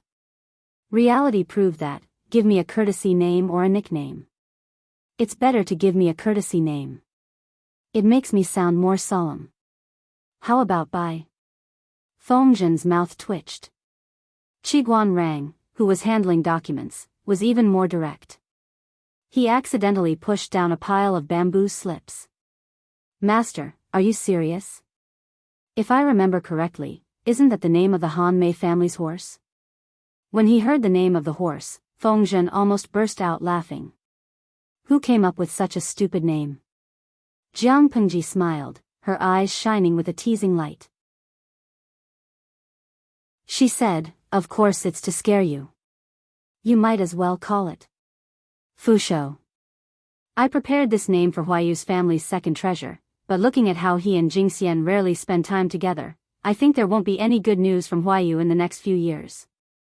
I'll give him another name in the future. With such a simple-minded name like Bye-Bye, Fengzhen didn't mind whether Fushou sounded good or not. After all, it had a good meaning.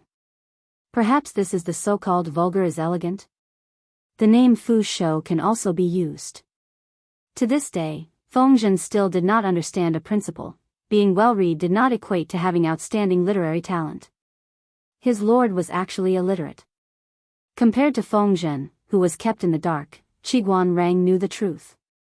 He said, it makes me feel that this longevity and Huayu's daughter, Changxing, have a similar meaning. Both had a good meaning, but in reality, it was unbearably vulgar. Fengzhen was puzzled. He signaled Qiguan Rang with his eyes, asking him to explain. Qiguan Rang said, simply put, if you don't want your child to bear an indescribable name, don't look for the Lord. Although it was an honor to be given a name by the Lord, it could not be done to the child, right? For example, Qiguan Rang did not look for Jiang Pengji when he wanted to name his daughter. Instead, he privately flipped through many ancient books. Who knew if the Lord would come up with names like Shuangxi, Rui'en, or Shunfeng? He only had one precious daughter. Qiguan Rang could not bear to harm his daughter. Fengzhen's expression, it was really hard to explain. The next day, the head of the Cui family, Cui Yu, personally visited. Not only did he bring his eldest son, but he also brought a big gift for Jiang Pengji. The Cui family's Pledge of Allegiance. Looking at the Pledge of Allegiance, Jiang Pengji had a better understanding of the current head of the Cui family, Cui Yu. He was a politician who had been delayed by business. Not only did he have a keen sense of smell and far-sighted vision, but he also had unimaginable courage and decisiveness. It was a pity that this kind of opportunistic businessman could only share blessings, not trials and tribulations, let alone a heart-to-heart. Once Jiang Pengji lost power or was unable to bring more benefits to the Cui family would most likely look for a more suitable partner. After jumping ship, they would kick her out. The reason the Chui family was willing to accept the olive branch from Jianghu was mostly because she had slaughtered a group of Chongzhou aristocrats. If she had not done that, the Chui family would still thank her for saving their lives, but they would never bet on her. Head of the Chui family, what do you mean by this? Jianghu pretended to be puzzled. She looked at the land deeds and slave sale contracts that Chui Yu had presented. Her lips curled into a mysterious smile. Chui Yu said, now that the world is in chaos, the people have no way to make a living. At the critical moment of the country's crisis, those greedy vermin unexpectedly took the opportunity to exploit the people. They are the vermin of the country. I am alone and can't stop them. I can only do what I can to comfort them. I heard that the officials' benevolent and righteous move is to station fields at the border and train the army to defend against the northern borderline. It is really a blessing for the people of Chongzhou. I do not have a lot of assets, but I started my business with the people. How can I forget my roots? I only hope that the official will save the people from the disaster. The smile on Jiang Pengji's face grew wider. Everyone liked to hear compliments, and she was no exception. She had to admit that Chui Yu's business boasting was very pleasant to her ears. Jiang Pengji then picked up the account book and carefully looked at the things listed on it. The Chui family left behind the clan's sacrificial field and even rented a portion of the fertile land that they bought at a fair price to her for free. Of course, the proportion of these fields was not large. The largest proportion was the fertile land that they bought from the people. However, compared to the previous aristocrats, the Chui family still had some conscience. Although they lowered the price, they only lowered it by 30%. It was better than those ruthless people who lowered the price by 30 or 40 times. Now, in order to gain Jiang Pengji's trust and be put in an important position, the Chui family gifted this portion of the land to Jiang Pengji. Apart from the fertile land, there was also a lot of uncultivated land. Most of these places did not have anything good, but they were vast and suitable as bases for the troops. Apart from that, there were many contracts that sold themselves. She roughly looked at them and realized that these contracts were all for the people of Chongzhou. Jiang Pengji raised her eyelids and looked at Chui Yu. She questioned him silently with an imposing manner. Chui Yu was stunned for a moment and immediately said, "Official, these contracts are for the people of Chongzhou who were sold to the northern borderline. The Chui family's words are light and do not dare to provoke them. They can only secretly use their connections to secretly buy back a batch and send them to other places to be settled." After he said that, a smile appeared on Jiang Pengji's face again. Chapter 897. Chui Yu could not have asked for more. Only those of the same generation or elders who had a good relationship with him could call him by his courtesy name. Jiang Pengji's question was a hint of intimacy. If it had been another woman, Chui Yu might have misunderstood, but since it was Jiang Pengji, he dared not. There was no other reason. He did not realize that the other party was a woman, and even subconsciously ignored her. When he faced Jiang Pengji, he always had the illusion that he was facing the emperor. The prestige of the Tian family, perhaps it's nothing more than this. Before he realized it, the back of his shirt was already soaked with sweat. A straightforward person doesn't resort to insinuations. Since all of you think so highly of me, I naturally can't be stingy. Jiang Pengji accepted Mrs. Chui's pledge of allegiance without any psychological pressure. Next, it was time to let Mrs. Chui see her determination. Have you heard of the bamboo paper in Hejin County? Chui Yu's heart suddenly trembled. He was so shocked that his eyes went round and his tongue went numb. He almost forgot how to speak. Hejin bamboo paper? How could he not have heard of it? The Chui clan made their fortune through business. Although they already had some reputation and heritage, they were still merchants in the end and were not taken seriously by others. The more it was like this, the more the Chui clan wanted to ascend to a higher level. Things like bamboo paper could only be touched by noble families. It wasn't that the Chui family didn't have the money to buy it, but they didn't even have the qualification to order it. He was anxious, and a bold idea circled in his mind. Could it be that Lu Shi was going to give up the profits from the bamboo paper? Even if it was just a piece of the cake, it was enough for Chui's to digest. However, this thought did not exist for long before Chuiyu forcefully suppressed it. Based on the intuition of a merchant, the woman in front of him could not be underestimated, nor could she be judged by the secular standards. For some people, the more you wanted something from them, the more they wouldn't give it to you. On the contrary, there might be a windfall. Chuiyu said, "The Hejin bamboo paper is a treasure sought after by all the famous people in the world. I have naturally heard of it." Jiang Pengji said, "My mother has been intelligent and quick-witted since she was young. The bamboo paper was created based on Kaiho's paper. Unfortunately, due to the limitations of the materials, they were unable to mass-produce them. His mother often said that bamboo paper wasn't something that only one family had. It's just that she's afraid that someone will use it to create trouble, so she's been hiding the craftsmanship of bamboo paper. It's not that she's selfish and doesn't want to teach it to others." Chuiyu had no way of verifying whether Gu Min had said those things, so he just let Gu Min say whatever she wanted. Chuiyu's heart skipped a beat, almost skipping a beat. He nervously swallowed his saliva. It was clear that he was already cheering in his heart, but on the surface, he had to maintain his composure. The implication of Jiang Pengji's words was very clear. She was satisfied with Chui's performance this time, so she allowed Chui to have a share of the big cake of bamboo paper. Jiang Pengji continued, "This is my mother's unfulfilled wish. As her daughter, I naturally have to inherit it." However, just like what his mother had been worried about, the biggest problem in mass production of bamboo paper was the raw materials. If we don't have enough raw materials, mass production will be useless. Hearing this, Chuiyu's heart sank to the bottom again. Great joy was followed by great sorrow. It was too exciting. Without waiting for Chuiyu to speak, Jiang Pengji sighed.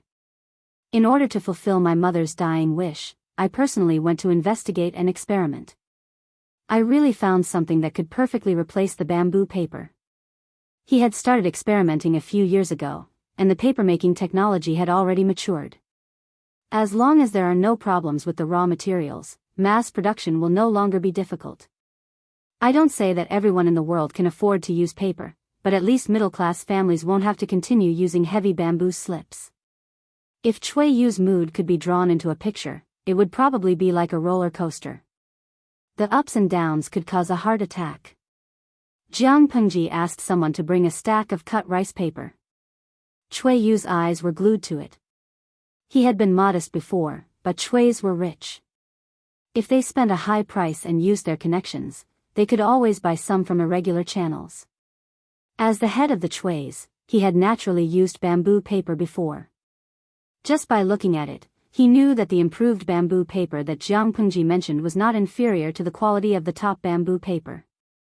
If he could really get a share, would the Chuis just take a step forward? It was obviously a big step that would burst his crotch. Maybe Zhonghuan doesn't know, but I want to rebuild the Jinling Pavilion. Although I dare not compare with the Jinling Pavilion of the previous dynasty, it's not much worse. I plan to use this paper to bind all the books in the Jinling Pavilion. At that time, I will need a huge amount of paper. I dare not easily entrust this matter to someone who is not my confidant." Jiang Pengji said, "I wonder if Zhonghuan is willing to lend me a hand?" She said so much, but the last sentence was far more attractive to Chuiyu. He could not wait to nod his head and immediately answer loudly, "Yes, yes, yes." 1,000 times, 100 times, he was willing. However, he had to be reserved. Thus, Chuiyu forcibly suppressed the excitement in his heart and said reservedly, "It's my wish, but I dare not ask." Jiang Pengji's face was full of smiles. The live stream audience was stunned. "Wudong King, what's this? Please translate." "Luoqing Yimo, it's just that I dare not ask for it. This is my wish." Shun Feng Express, I only care about one thing. The streamer won't hand over the papermaking technique so easily, will she? Jiang Pengji accidentally saw the bullet screen and could not help but laugh in her heart. Why would she do such a stupid thing? She clearly knew that Chui was a businessman. Why would she reveal her trump card at such a time? She agreed to let Chui's participate in the papermaking process, but she did not say that she would hand over the core technique. She would only use their manpower. When the rice paper was mass-produced and the paper's price came down from the altar, she would not mind handing over the technique to Chui's. Now, the rice paper was the carrot that she had hooked. It was specially used to lure Chui's, the greedy donkey, so that it would stare at the carrot to quench its thirst. Even so, Jiang Pengji's conditions were far beyond Chui's expectations. They were deeply grateful. Sometimes, when you give too much, people may not remember your good deeds. Only when you give them little by little, will they know how precious the things they have in their hands are. Half a month passed like that. The city was still under martial law. The heavily guarded soldiers did not retreat. The few families that were under house arrest could not even hold a funeral. Many of the young gentry felt their buttocks burning. They could not sit still anymore. At this moment, two pieces of news bombarded the circle of friends of the gentry in Jianghu. To be precise, the second piece of news was too important. In comparison, the first piece of news was insignificant. The first piece of news was that the Chuis of Jianghu, whom they had previously looked down on, had boarded Lu Shi's ship. They had completely chosen to stand on her side. They did not care whether the Chuis stood on their side or not. In many people's eyes, they were just toads that were vainly trying to become one of the top aristocratic families in Jianghu. The second piece of news was that the Chuis, who had chosen to stand on their side, handed over a proof of allegiance and obtained the right to sell the bamboo paper and rice paper from Lu Shi. What was even more shocking was that after 5 years of cooperation between the two parties, the Chuis could still obtain the production technique of the two types of paper from Jiang Pengji. Knowing the contents of the proof of allegiance that the Chuis handed over, the gentry clans beat their chests and stamped their feet.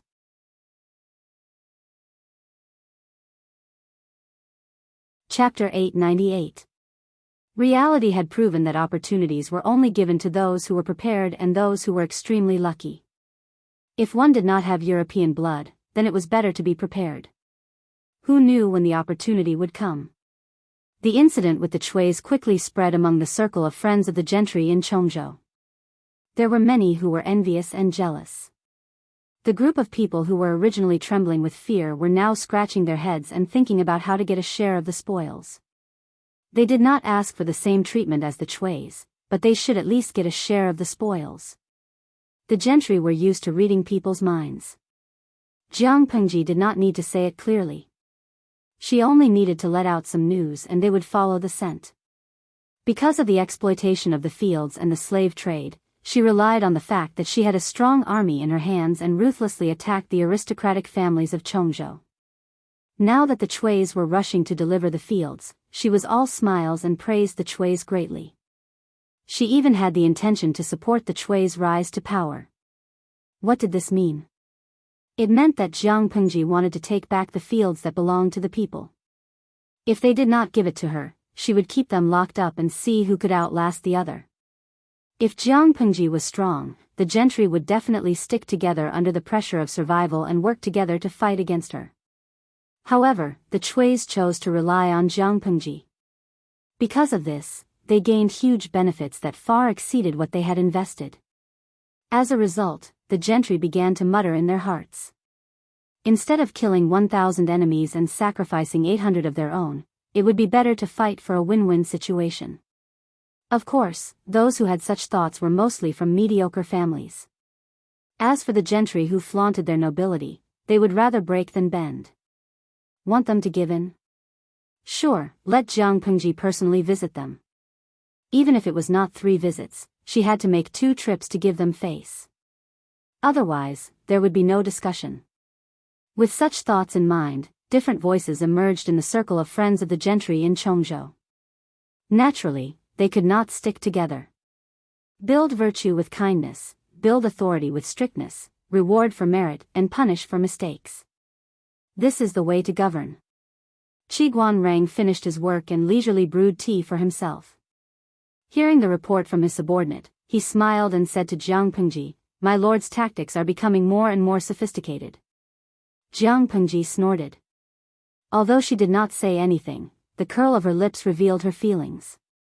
Qiguan Rang knew that his lord was in a good mood. Her expression was just like his daughter's when she was praised by her parents. Jiang Pengji felt that her subordinates seemed to have misunderstood her. She tried to clear her name. It's better to be straight than to do things. Your lord isn't the kind of stubborn person who won't turn back until she hits a brick wall. If being flexible can reduce trouble, I won't disdain to do it. Qiguan Rang smiled but said nothing. He had known Jiang Pengji for more than 6 years. It could even be said that he had watched her grow up. How could he not know the changes in her? Jiang Pengji was not anxious at all. She sat on the fishing platform calmly and smiled as she watched the group of fishes fighting for their own interests. The aristocratic families that she had placed under house arrest earlier were also dumbfounded. In their script, Jiang Pengji should be boycotted by the aristocratic families of Chongzhou. They should exert pressure on her and force her to submit. When Jiang Pengji could not take it anymore, she would release them from house arrest. They could then take the opportunity to guide public opinion and clear their names once and for all. Who could tell them what was going on? Why was reality so different from the script they had read? A loud bang broke the sorrowful atmosphere. The people who were sobbing softly were so frightened that they did not dare to make a sound. The gloomy and heavy morning hall was hung with white banners and white silk. A coffin made of gold-threaded nanmu was placed in the middle. Because the entire clan was placed under house arrest on the clan land, not only could they not hold a grand funeral, they could not even bury the coffin. After some inquiries, they found out that the aristocratic families of Chongzhou were wavering in their stance. The hot-tempered clan elder exploded on the spot and threw his cup in anger. Son of the Lu family. You've gone too far. The white-haired clan elder was so angry that he was about to have a heart attack. The muscles on his face twitched strangely. Clan elder, what should we do now? Lu Shi obviously doesn't want to let us off easily. Are we supposed to keep him under house arrest and prevent the old master from being able to rest in peace? It has been dragged on for more than 20 days. If it continues to drag on, I'm afraid it will be difficult for the deceased husband's resentment to dissipate. The widow wore mourning clothes and mourning clothes. Her eyes were filled with tears, and her delicate and pitiful demeanor added to her charm. The clan elder said fiercely, even if the resentment is difficult to dissipate, it's still seeking revenge on Lu Shi. Why are you panicking? Women just don't have any experience. Shut your mouth. Lu Shi knows that if he wants to snatch it by force, once he gives in, the consequences will be unimaginable. Can you bear such a huge responsibility? The woman had never had her own views. Her husband favored his concubine and neglected his wife. She did not dare to fight for anything for herself. Now that her husband had passed away and she had no children, she was even more helpless. As the wife of the royal family, she was scolded and insulted by the clan elder in public. In a daze, she looked at the coffin in the hall and cried even more miserably. She was not crying for losing her husband. She was crying for her dark and unknown future. She had no children, her husband was dead, and the direct line of descent was lost. She was no longer the wife of the royal family. Similar scenes played out in the various clans. One by one, they scolded Jiang Pengji. They held on to the land in their hands and refused to let go. Jiang Pengji did not care much. With the Chui's Pledge of Allegiance, she received many more pledges of allegiance over the next few days. The land that she obtained was not considered fertile, but it was more than enough to train the troops, build a military camp, and set up a papermaking workshop. As for farming, she brought her people to investigate the field. She studied the situation at the borders and the geography of various places. She chose 4 key districts for farming. Because a few of the aristocratic families in Chongzhou were placed under house arrest, many places had vacancies. After Jiang Pengji picked and chose, she either threw the positions to the small aristocratic families that sought refuge with her and let them have a taste of the sweetness. Or, she placed the people she had groomed in the positions and let them practice. After a round of beating and bestowing favors, the atmosphere in Chongzhou changed. Anyone who thought that they had 9 lives could come and see if she would kill them or not. Without this as a backing, who would give in to her? Jiang Pengji ruthlessly reorganized the forces in Chongzhou. She pulled in one group and beat another. Then, she cultivated her own forces. She was having a lot of fun. Based on this situation, the aristocratic families in Chongzhou will suffer a great loss. Wei Ci received the news and was not surprised. TSK. Thinking about Hu County in his previous life, she was even more ruthless. She surrounded them at night and massacred the aristocratic families.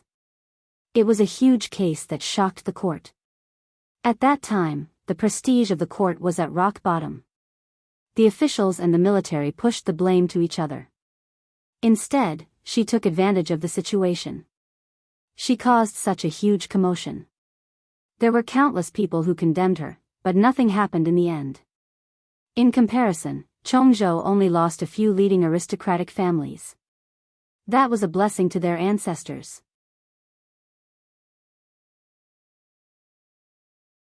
Chapter 899. Wei Ci could not help but laugh. How could it not be refreshing to cut through the Gordian knot? This was his lord's usual style. He accidentally learned of the courtesy name Jiang Pengji had given to Cui Yu's eldest son. He was silent for a while. Fu Shou. This is a good name with a profound meaning. Wei Ci only said this and his emotions were in turmoil for a long time. However, the knot in his heart had been mostly resolved. He felt uncomfortable for a while before letting it go. Mr. Wei, my lord specially asked me to deliver a letter to you. It is now in your room. Wei Ci was surprised. He put down the bamboo slip in his hand and looked up at the messenger. His lord had a secret letter for him. It must be an important matter. How could she leave it in his room? Servants usually came in and out to clean. If he accidentally lost the secret letter and delayed his lord's important matter, what should he do? Wei Ci hurriedly put down his work and walked quickly to his room. There was indeed a letter on the coffee table. With a serious face, he removed the seal and picked up the letter inside. He opened it and read it. Wei Ci froze on the spot as if his acupuncture points had been hit. Even his expression became unnatural. His ears were bloodshot. There were no important secrets written in it, but for Wei Ci, it was far more important than secrets. There were only 5 words written on the huge letter. The handwriting was strange. Each word looked round, but Wei Ci was very familiar with it. Whenever that person was in a very good mood, she liked to use this special style of writing. Zixiao, I miss you. Miss. Wei Ci recovered from the shock and hurriedly got up from the table. He almost pressed down on his sleeves and staggered. He looked around guiltily. After making sure that there was no one, he folded the letter and stuffed it into the envelope. He secretly hid it in a brocade box. There was nothing special in the box. It was all Wei Ci's personal belongings that he brought with him wherever he went. For example, an old embroidered sachet, a painting he drew when he had nothing better to do, a brightly preserved rabbit fur cloak. Now there was another letter. He had originally wanted to place the letter on the top of the box, but when he thought of his bad friend by his side, he was afraid that there would be another scene of Fengjin sleeping with him, so he stuffed the letter into the inner layer of his foldable cloak. It was like he was destroying a corpse and then returning everything to its original position. Because of this letter, Wei Ci's state of mind was in a mess. He could not even sleep peacefully. That night, he had a very strange dream. When he woke up, he could still see the other person's lips moving in front of him. You can name the characters in the future. This was no longer a question of a name. It was a question of whether or not it was horrifying. Wei Siji asked himself, dreams are born from the heart. Could it be that I also have such rebellious thoughts subconsciously? He never had an answer to this question. My lord is in a good mood today. Could it be that those stubborn people are finally willing to give in? Fengjin lifted his sleeves to hide his yawn. His eyes were almost squinted into slits, and the word, sleepy, was written all over his face. Jiang Pengji smiled. I had a good dream yesterday. So it was just a beautiful dream, causing him to be happy for nothing. Feng pretended to pound his shoulders exaggeratedly and complained, if they still refuse to admit defeat, even if it's icy weather, the corpses that have been left there for more than a month will probably decompose by now. Why bother?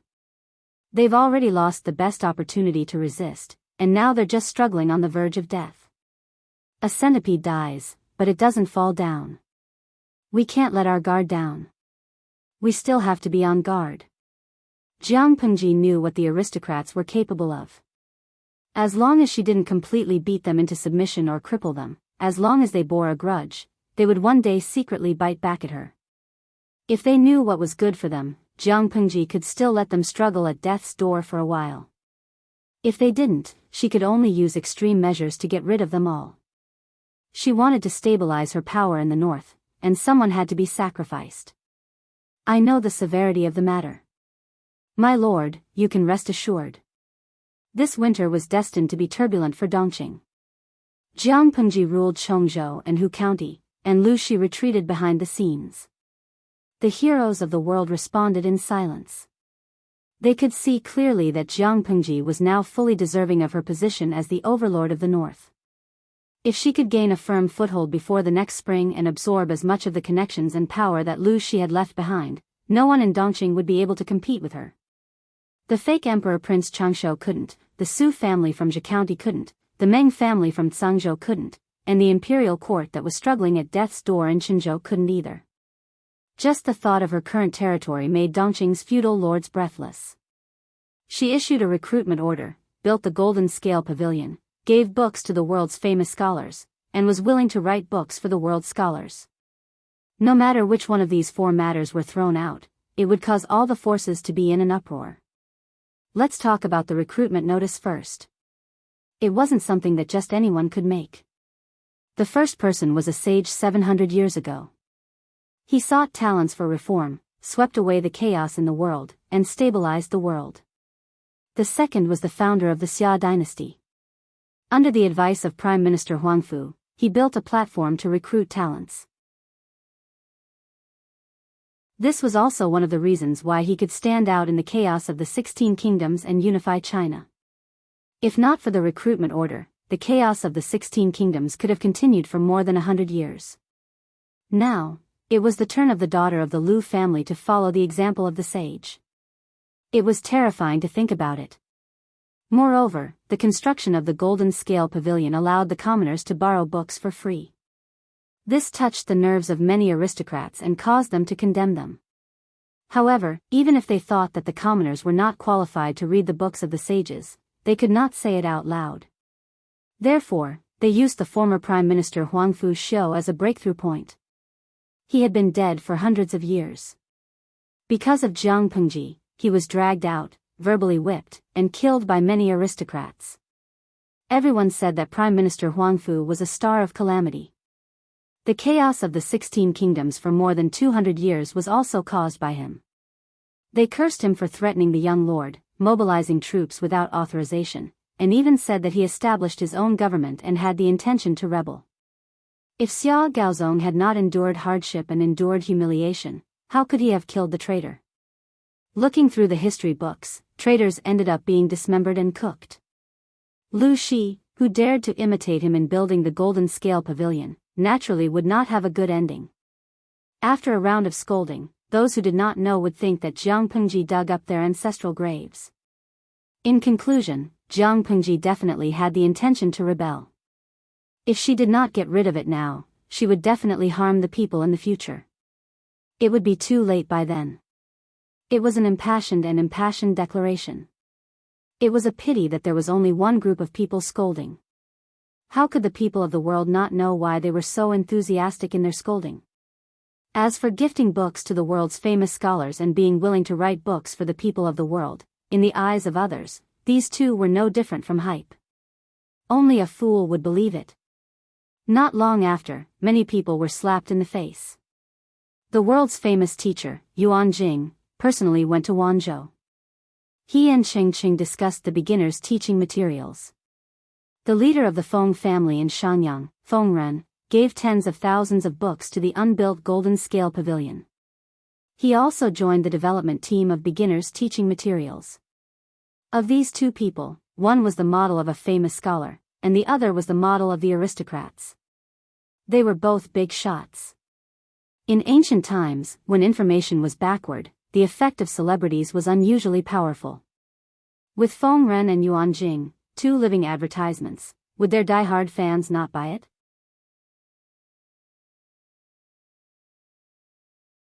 Chapter 900.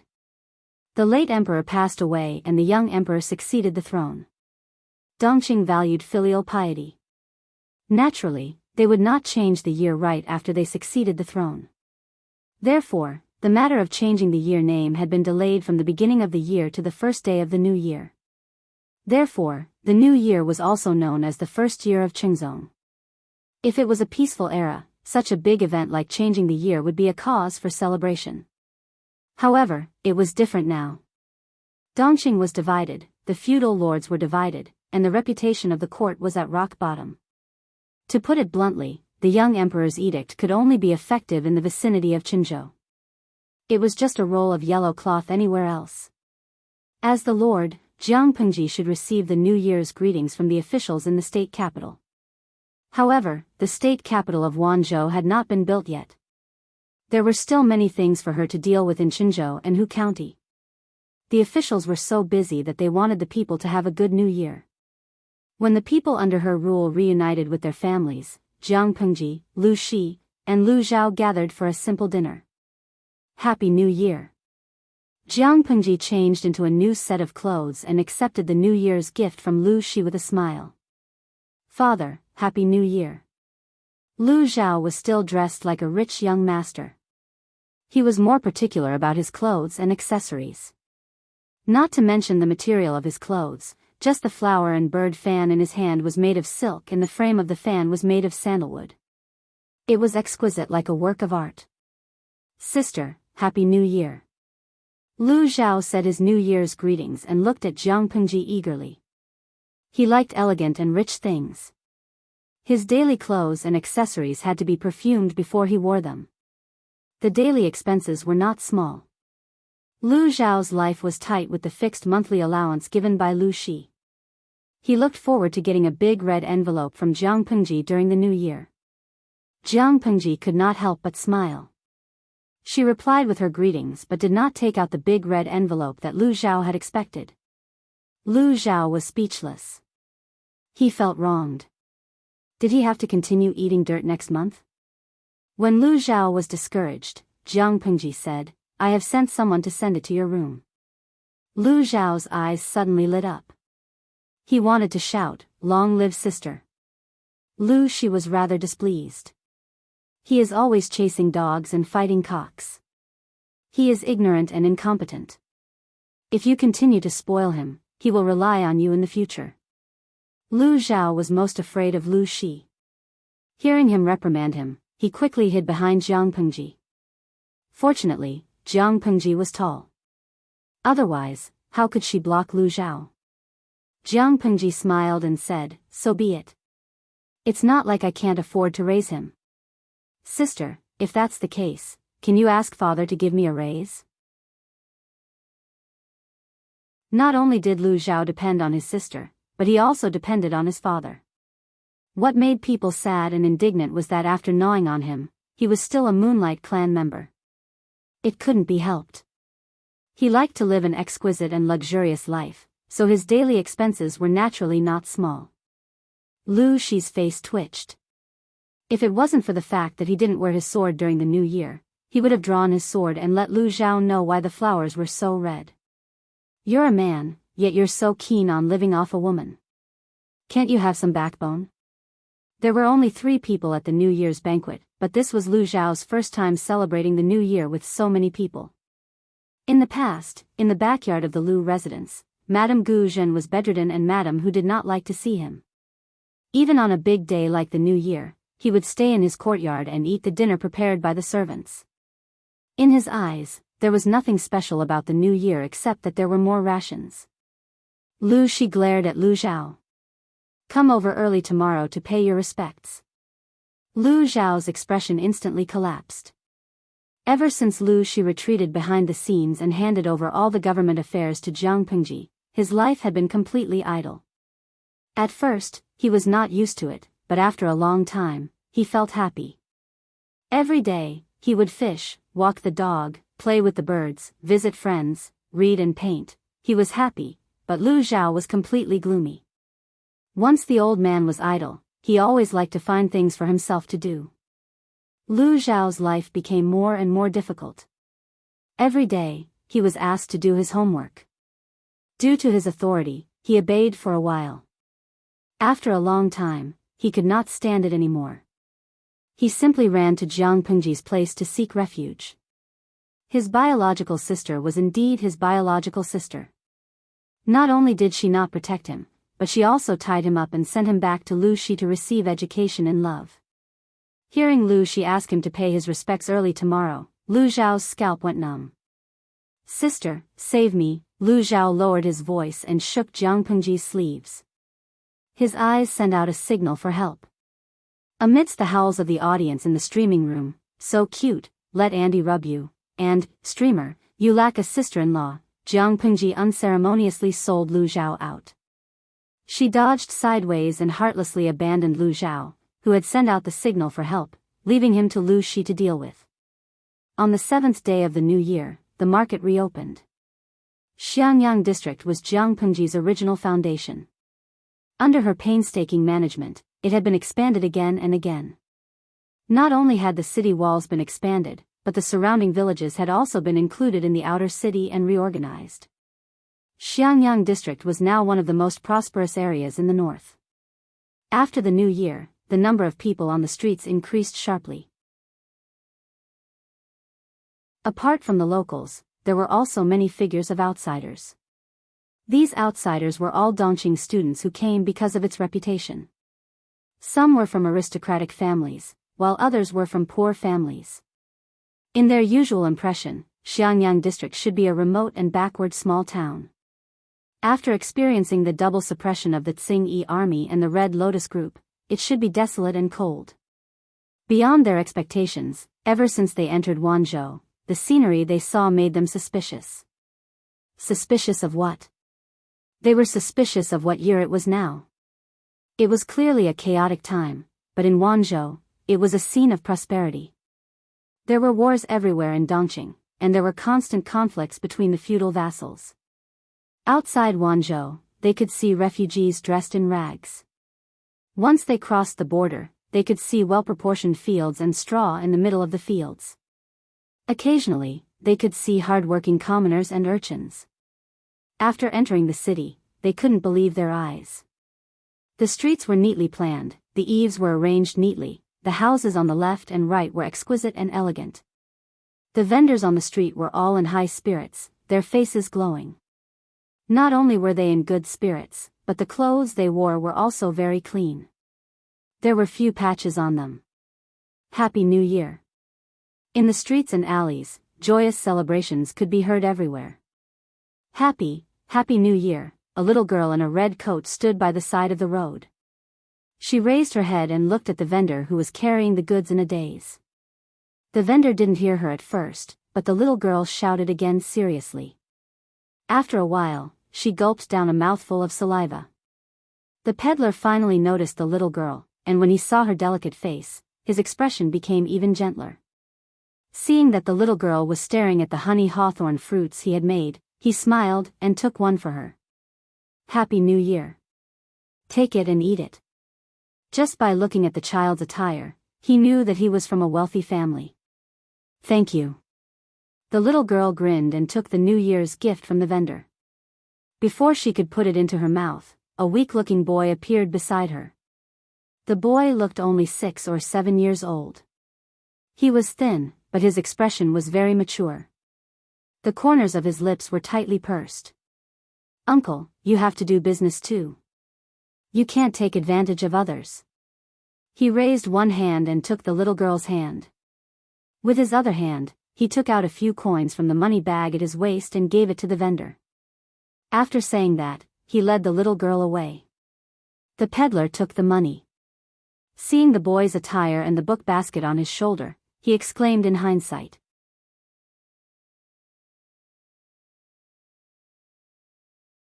Chapter 901. The outsider heard it and asked in surprise, "What Golden Scale Academy?" The peddler straightened his chest and said proudly, "It's an academy built by our prefecture magistrate." The outsider was also a scholar from a poor family who came because of its reputation. He had noticed the little girl in the red coat early on. After all, dyeing techniques were very low nowadays.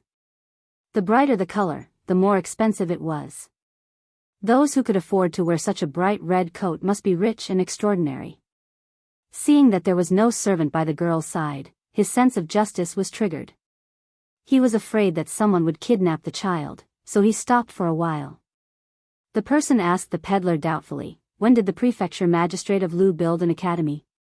Didn't he just build Golden Scale Pavilion?" "It was built a month ago. It's a place for children to study." It turned out to be a private school to teach children. Little did they know that it was not an ordinary private school. The reason for the establishment of Golden Scale Academy could be traced back to a few months ago. Yuan Jing, Qing Cheng, Feng Ren, and two other highly respected scholars formed the initial teaching material compilation team. However, the teaching materials they compiled were too obscure for adults, let alone for children to learn. Jiang Pengji directly rejected their first version of the plan.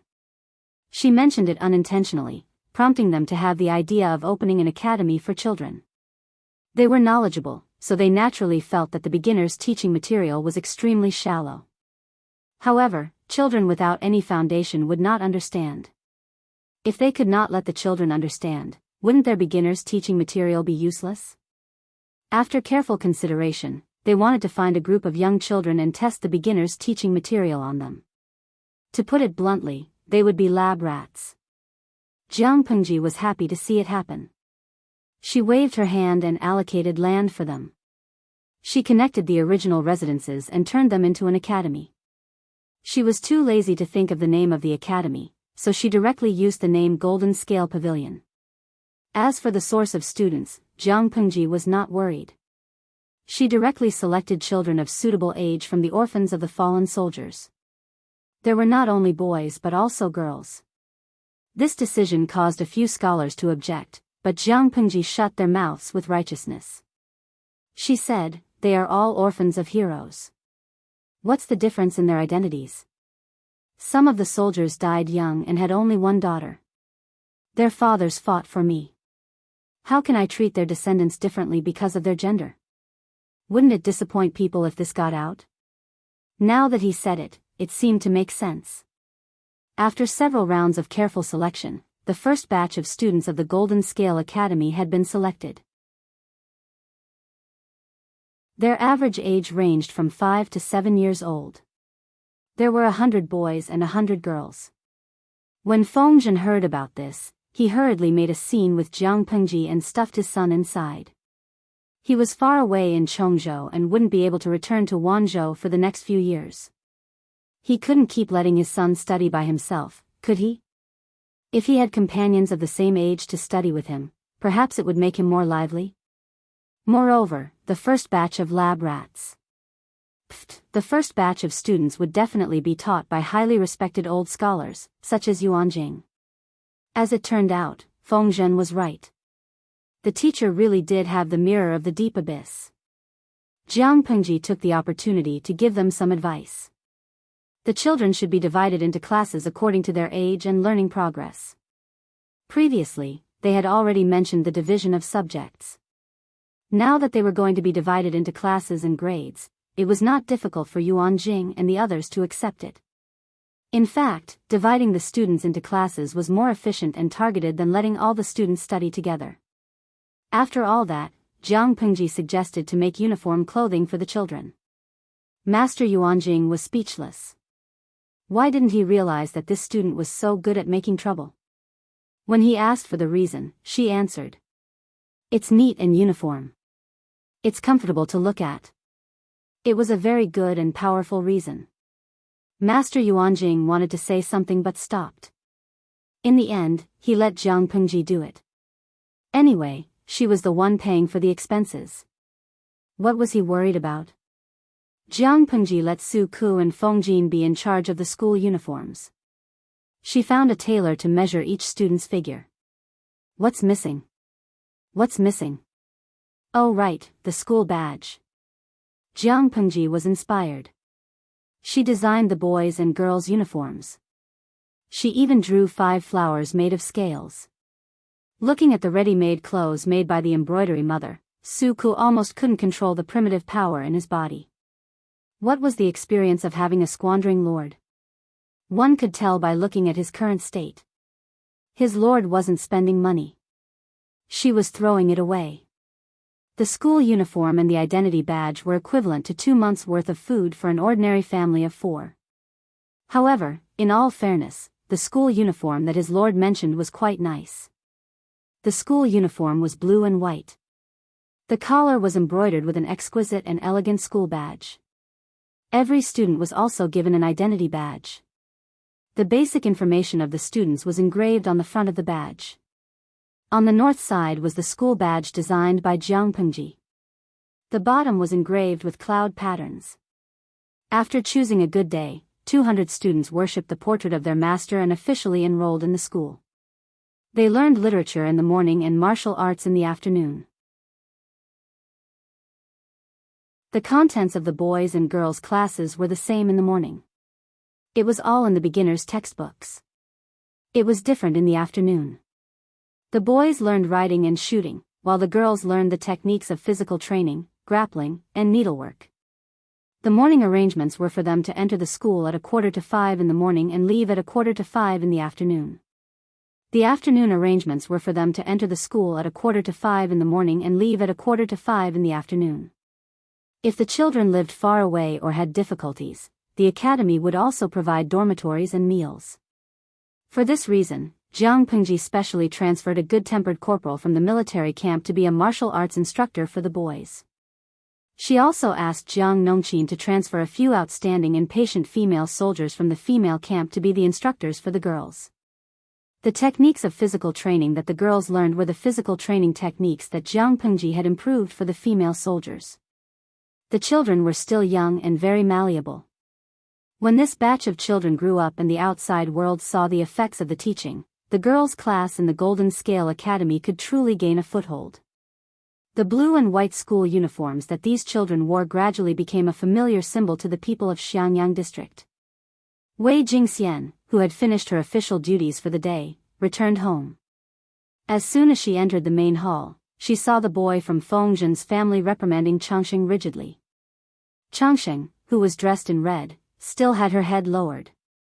She stuck out her tongue and licked the sugar coating on the outside of the hawthorn fruit until it was wet. What situation was this? You can't leave the manor as you wish in the future. There are more and more outsiders and the security in the district is not as good as before. Changxing has a wet nurse. After saying that, she slurped again. Sparkling saliva hung from the corner of her mouth. The sugar coating on the hawthorn fruit in her hand had also been licked away. That won't do. It was still dangerous for the elderly, the weak, women, and children to encounter sudden incidents. Changxing pouted, tears quickly gathered in her watery eyes. After a while, she cried out loud. Wei Jingxian laughed and carried Changxing up from the table. She said to Feng Yi, Changxing is pestering you again? Feng Yi shook his head. You can only blame Changxing for not being sensible and delaying your studies. Feng Yi said, the teacher's teachings are very simple. It was not considered a delay. No matter what, he was a child who started learning at the age of 3 and was personally taught by Fengzhen. Feng Yi had a solid foundation. The content that the teacher taught was not difficult for him. Therefore, he still sought additional homework from the teacher during his spare time. Feng Yi, I love learning. Learning makes me happy.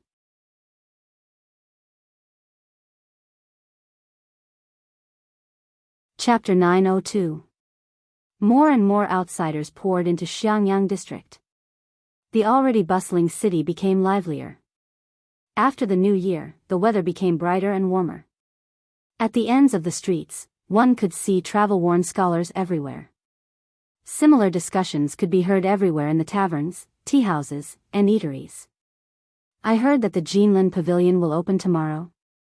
That's what the notice outside the district headquarters said. I wonder what the interior of the Jinlin Pavilion looks like.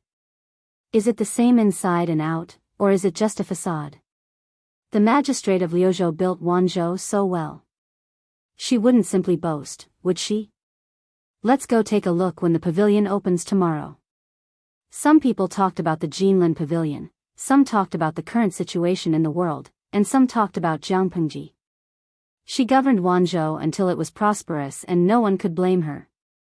However, the things she had done all these years were both praised and criticized by the outside world. There were only 2 points that were mentioned most often: supporting the poor and harboring disloyalty. Needless to say, among the civil and military officials under her, apart from Feng Jin, who else was from a respectable and noble family? As for harboring disloyalty, it was enough to explain everything just by looking at the recruitment notice and the construction of the Jinlin Pavilion. Under everyone's anticipation, the Jinlin Pavilion officially opened on the 3rd of March, the Flower Festival.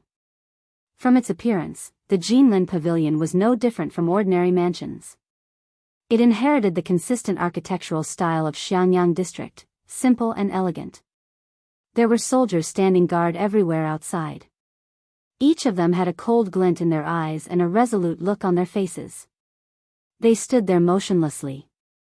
Yuan Jing, Feng Ren, and Qing Qing presided over the opening ceremony. After offering sacrifices to the gods, they personally pulled down the red silk covering the signboard. On the signboard, there were 3 big characters: Golden Scale Pavilion. The 3 characters were vigorous and powerful, with a hint of nobility. The scholars waiting outside were blocked by the soldiers with their bodies. The whole place was silent. Countless pairs of eyes stared at the hands of Yuan Jing and the others. After the ceremony, the pavilion opens.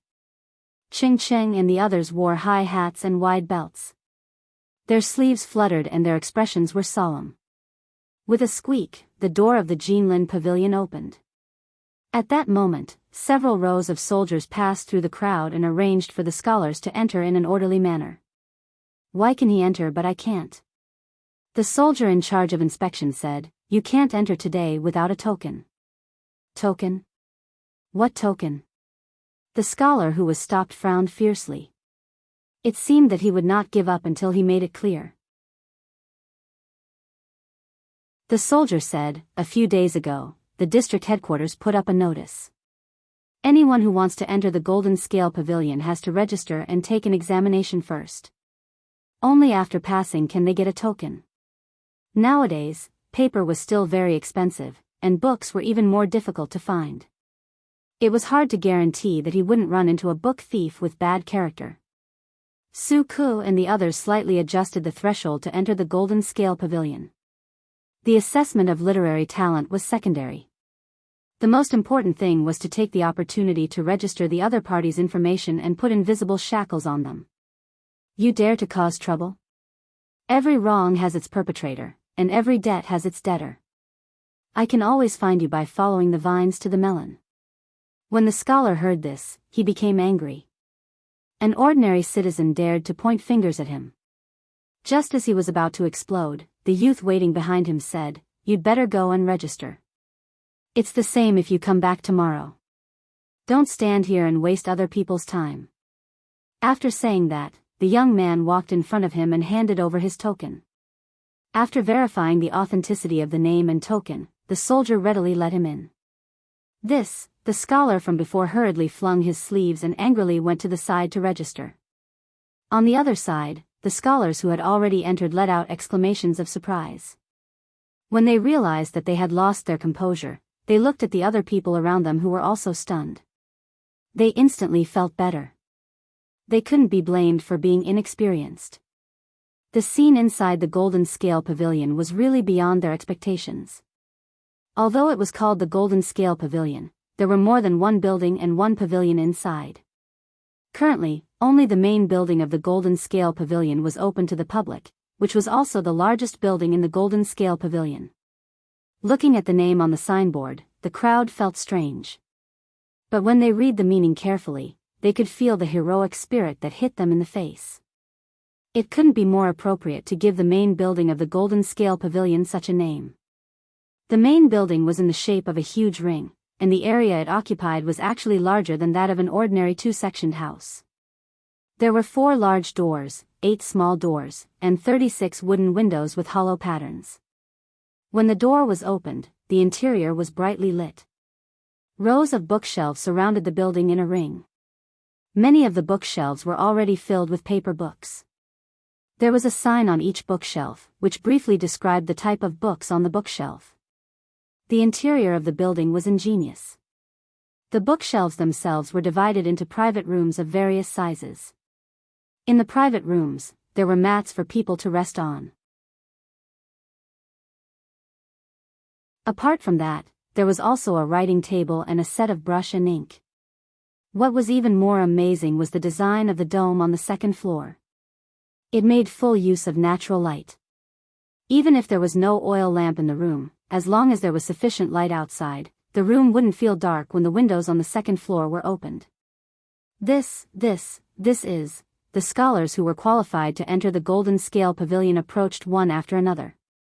Some of them were even so excited that they forgot to speak. The Golden Scale Pavilion. The well-deserved Golden Scale Pavilion. The crowd calmed down. Someone was about to step forward to take a book from the bookshelf, but was unexpectedly stopped by someone. Before that person could speak, the person explained, although the books in the Golden Scale Pavilion are free to read, you can't touch them casually. If you want to read any book, just ask someone to bring it to you. If you want to borrow books and copy them, bring your token over there to register. We will provide brush and ink at a low price. The Golden Scale Pavilion had just opened. They didn't want anyone to maliciously destroy books or hide them. Therefore, they had to set up a strict system at the beginning. When the public got used to it, the Golden Scale Pavilion could appropriately relax the borrowing system. When the crowd heard this, they were a little unhappy at first. But considering the price of paper books, it was reasonable for the Golden Scale Pavilion to be stricter. There are so many books here, the manager said with a smile. There are still 90% of books that are still in the bookstore and haven't been put on the shelves. There are still 90%? The others were so shocked that they couldn't speak. Of course. There are still 60% of the bookshelves on the first floor that are empty. The second floor is completely empty. The crowd was so shocked that they were numb. One after another, they borrowed the books that they liked and found a well-lit place to read quietly. Rather than reading, it was more like they were stroking the pages with their fingers, as if they were caressing the skin of their loved ones. The touch was too good. They were even more shocked than when Su-ku saw the bamboo paper for the first time. The first batch of people who entered the Golden Scale Pavilion consisted of about 100 people. Almost all of them were book lovers. They treated the thread-bound books in their hands as if they were their ancestors. Not to mention destroying them, they didn't even dare to use a little bit of force. Seeing this, the manager of the Golden Scale Pavilion heaved a sigh of relief. Not long after, someone made a request to make a copy. That person looked nervous. He was afraid that his request would be rejected. It was good enough to let people read the books for free. Why would they let others make a copy? For most people, books weren't books. They were priceless treasures. They wouldn't lend them out easily. The receptionist smiled. She turned around and fetched a set of brush and ink as well as blank bamboo slips that had never been used before. These bamboo slips weren't provided for free, but the price was only 10% of the market price. Thank you. After the person thanked the receptionist, he took the things back to his seat. He read silently while making a copy. Unknowingly, the sun was setting. It was time for the bookstore to close. They returned the books reluctantly and stepped out of the Golden Scale Pavilion. Good reviews. Definitely 10 stars.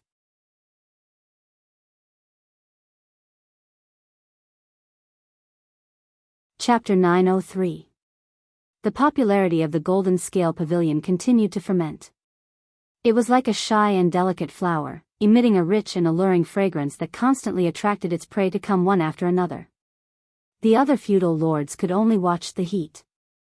Jiang Pengji lived in Chongzhou, but she knew the situation in Wanzhou like the back of her hand. The fish in the pond have been kept for a long time. The fish are fat now. It's a good time to fish. She looked at the official documents sent by Su Ku and the others. Coincidentally, Qiguan Rang came in with a pile of bamboo slips. She hurriedly said, "Wenjing, come over and help me draft a document." Qiguan Rang saw the smile on her face and could not help but ask, "Has something good happened, my lord?" Jiang Pengji smiled and said, "Of course it's something good. If it's done, I'll make up for the 3 years of vacation that I owe you." Qiguan Rang had worked for Jiang Pengji for more than 2 years. He had experienced 3 new years, but he had never taken a vacation. Although the salary was not low, it still could not make up for the bitterness of being busy from the beginning to the end of the year. His lord's credibility had fallen to the bottom. Unless Qiguan Rang was stupid, he would not believe a word about the vacation. He did not believe it, but he said, "All right, I'll grind the ink now." Jiang Pengji said, "Xiaoyu and Huayu told me that as of now, there are 3,963 scholars who have borrowed books from the Golden Scale Pavilion." When Qiguan Rang heard the number, he almost dropped the pen in his hand. There are 3,963 people? To enter the Golden Scale Pavilion, one had to go through a simple assessment. Only those who passed the assessment had the right to register their name and make a token. As long as they checked the number of tokens, they could know how many people had entered the Golden Scale Pavilion. Jiang Pengji also used this method to collect basic information about the scholars. Entering and exiting the Golden Scale Pavilion, borrowing books, and copying books had to be registered.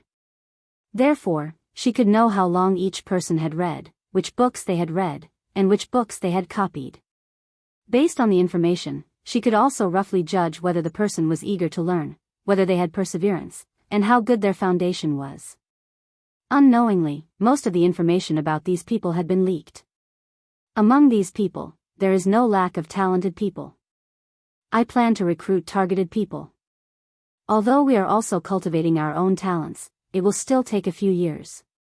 We can't always let one of you do the work of 10 people. If you become exhausted, I will feel distressed. The so-called conscription was actually a system to promote talents. As the governor of the prefecture, Jiang Pengji naturally had the right to do so. After Qiguan Rang heard this, he snorted softly and did not comment. If his lord took pity on them, why would she owe him 3 years of leave in a row? 3 years, 7 days of annual leave a year, a total of 21 days. They were all swallowed by his lord. Does my lord mean that you want to promote talents from among these scholars? Jiang Pengji said, "Of course. They've already sent themselves to me. How can I let them go so easily? I painstakingly built the Golden Scale Pavilion for them to study and learn for free. Could it be that I'm doing all this for someone else, so that they can rely on the other party after they grow up? We will first select those with good character and talent to alleviate the predicament of the shortage of manpower. As for the rest, you can come and go as you please." The corner of Qiguan Rang's mouth twitched. He had really underestimated his lord. She was really a good businessman. Her ability to pluck feathers from wild geese was amazing. If it was someone else, they might not have had such a good reaction like her. Not only could she draw inferences about other cases from one instance, but she could also exploit them over and over again. "My lord, I'm afraid it's difficult to distinguish who's better and who's worse based on this information alone." Jiang Pengji said with a smile, "This is simple. Why don't we use the banner of making friends through literature, and set a few difficult questions to test everyone every day? Then let the prestigious scholars be the judges. They'll score everyone's answers and list out who's better and who's better. Every day, the top 3 will receive meal vouchers from the guest house. With the voucher, they can eat 3 meals a day at the guest house. Each meal will provide 2 meat dishes, 2 vegetables, and 1 soup for free. In this way, they could not only get a clear understanding of everyone's talents and knowledge, but they could also build a reputation for the guest house in Wanzhou. Qiguan Rang sighed as he wrote quickly. His lord was a profiteer who was held back by her ambition to dominate the world. Not long after, Qiguan Rang finished writing a document and handed it to Jiang Pengji to read. If there were no problems with the content, this document could be sent to Wanzhou urgently. By the way, remember to get the messenger to look for Jianghu and ask him if he wants to bring anything along. Why should I look for General Fu Wang? Qiguan Rang was surprised. Jiang Pengji pursed her lips and muttered, looking at the time, Hui Jun will be giving birth soon. Qiguan Rang understood immediately. If one did not live in this era where books were scarce, one would never understand people's thirst for knowledge. There were always students who waited outside the Jinlin pavilion before dawn. They only left reluctantly when the pavilion closed. Sometimes, they did not even have time to tidy up their appearances. They studied hard day and night, diligently practicing without stopping. In order not to kill anyone, Suk specially arranged for people to set up a free canteen in the Jinlin pavilion. Everyone could receive a bowl of thick meat porridge with their identity token. They even opened up a few quiet courtyards for the scholars to take a break or discuss scriptures in their spare time. In just 3 months, the name of the Jinlin Pavilion in Wanzhou had spread throughout the whole of Dongqing. It even had the tendency to spread to other countries. On this day, the scholars stayed in the Jinlin Pavilion as usual. Some frowned in deep thought, some discussed with their friends in low voices, and some copied seriously. At this moment, a notice quietly appeared in the Jinlin Pavilion. What's this? A commoner dressed in linen felt his stomach was empty. He carefully got up from his seat and was about to receive a bowl of meat porridge to fill his stomach when he happened to see the notice board outside the door. He fixed his eyes on it and revealed some confusion on his face. Guest house? What is this place? It was obvious that it was something created by merchants. It was full of the stench of money. The passing scholars frowned unhappily. The commoner said, "This guest house is a restaurant established by the magistrate of Liuzhou. The profits of the restaurant are used to settle down the orphans of the soldiers." Hearing that it was a restaurant established by Jiang Pengji, the scholar's expression softened a little. If it was used in the right way, he could reluctantly tolerate merchants doing business in the Jinlin Pavilion. He also went forward to read the contents of the notice board carefully. He suddenly became interested. It was not that most of the scholars could not afford to eat. At the very least, the Jinlin Pavilion provided meat porridge for free. One bowl was enough to fill one's stomach. What they cared about was ranking and winning. If they answered well, they would gain the favor of the scholars and their social status would immediately rise to a higher level. Hearing the news, many interested scholars hurriedly brought their brushes, ink, and bamboo slips over to copy the questions. It was only the first day, but there were as many as 100 people who participated in answering the questions.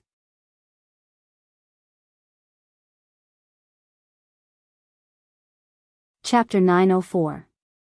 Of course, the so-called guidance was not teaching them face-to-face, but adding a few comments on the bamboo slips they submitted. Even so, when the first 3 scholars saw the name of the reviewer on the bamboo slips, they were so excited that they could not speak. The reviewer was none other than the famous teacher, Master Yuanjing. In layman's terms, not only did they get their idol's autograph, but they also got their idol's guidance. They were so happy that they almost fainted. One should not think that idol chasing only existed in modern times. The ancient people were just as enthusiastic about idol chasing. Throwing fruits into a cart was a small matter. There were even brainless fans, who wrote poems to express their love for idol chasing every few days. Speaking of brainless fans, Master Yuanjing had many brainless fans. A ready-made example was Tang Yao. He was Master Yuanjing's brainless fan. With his admiration for Master Yuanjing, he resolutely left his family and traveled thousands of miles to Langyi County to study. After the news spread, the number of people who submitted bamboo slips soared to thousands on the second day. Master Yuanjing was speechless. The old man had to correct and read thousands of bamboo slips in one night. Therefore, for the sake of their lives, the exam that was supposed to be done once a day became once every 7 days. Ching saw Master Yuanjing's pale face and took the initiative to help him review.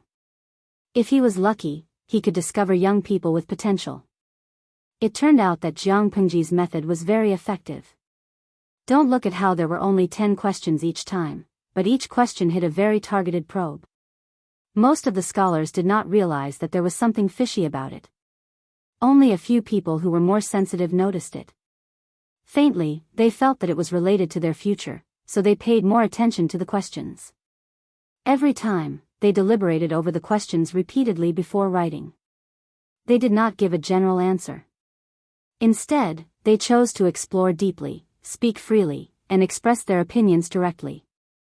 In fact, most of the people's literary talent could not catch Master Yuanjing's attention, but he could occasionally find 1 or 2 outstanding works that made his eyes light up.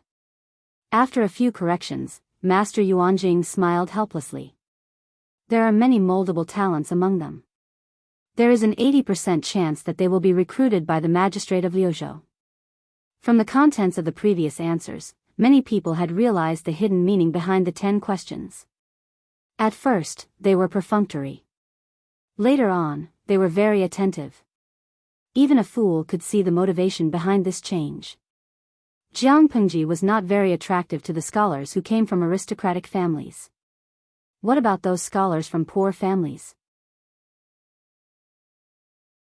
Once they were fortunate enough to receive Jiang Pengji's conquests, it was tantamount to reaching the sky in a single bound. The road to success was directly paved under their feet.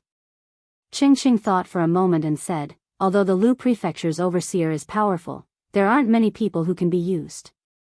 Naturally, he has to recruit talents. This kind of assessment method was truly unheard of and unseen. Compared to this, I'm worried about something else. When Yuan Jing heard that, he immediately understood what Ching was worried about. Conscription was a way to promote talents. However, this was not a one-way way. It was a two-way street and did not have any coercive power. Conquests were also a form of courtesy. The conquered could gladly accept the offer, but he could also decline it. Jiang Pengji had the right to conquer someone in her territory, and that person also had the right to reject her. If they didn't accept the conquests, some people did it because they really did not want to be an official. They wanted to live in seclusion and live a carefree life. Some people wanted to gain reputation. For example, if a beautiful girl from a poor family rejected the love of a domineering CEO, the beautiful girl would instantly become famous. Of course, there was a third situation, which was to keep people in suspense. In layman's terms, some people felt that the easier it was to get, the less it would be treasured. Therefore, they would decline it again and again. When the other party's appetite was at its highest, they would gladly accept the conquests, and it would become a good story between the ruler and the minister. Conscription not accepting was an unspoken rule in the industry. Generally, people would refuse the first time and only agree to be an official after the second or third time. Ching was a little worried. Would the seedlings he favored lose their minds and play conscription in front of Jiang Pengji? Based on his understanding of the governor, he was proud. If she was rejected once, she would not do it a second time. Those who wanted to keep people in suspense would go overboard. Master Yuan Jing and Ching looked at each other tacitly. They suddenly felt an indescribable sense of melancholy. They felt that there would definitely be people who would not accept the conscription. As expected, there were people who did it. There was more than one person. After several attempts, the talent assessment was almost done. Su Ke followed Jiang Pengji's wishes and extended an olive branch to the 28 young people. Among the 28 people, 10 were born poor, 11 were from destitute gentry families, and the other 7 were from gentry families with average family backgrounds. They were all between 20 and 40 years old. They were in their golden years and had a lot of room for nurturing. In the end, among the 28 people, 20 accepted the conscription, and the rest all rejected. Su Ke was speechless. When he heard the news, his expression was as black as the bottom of a pot.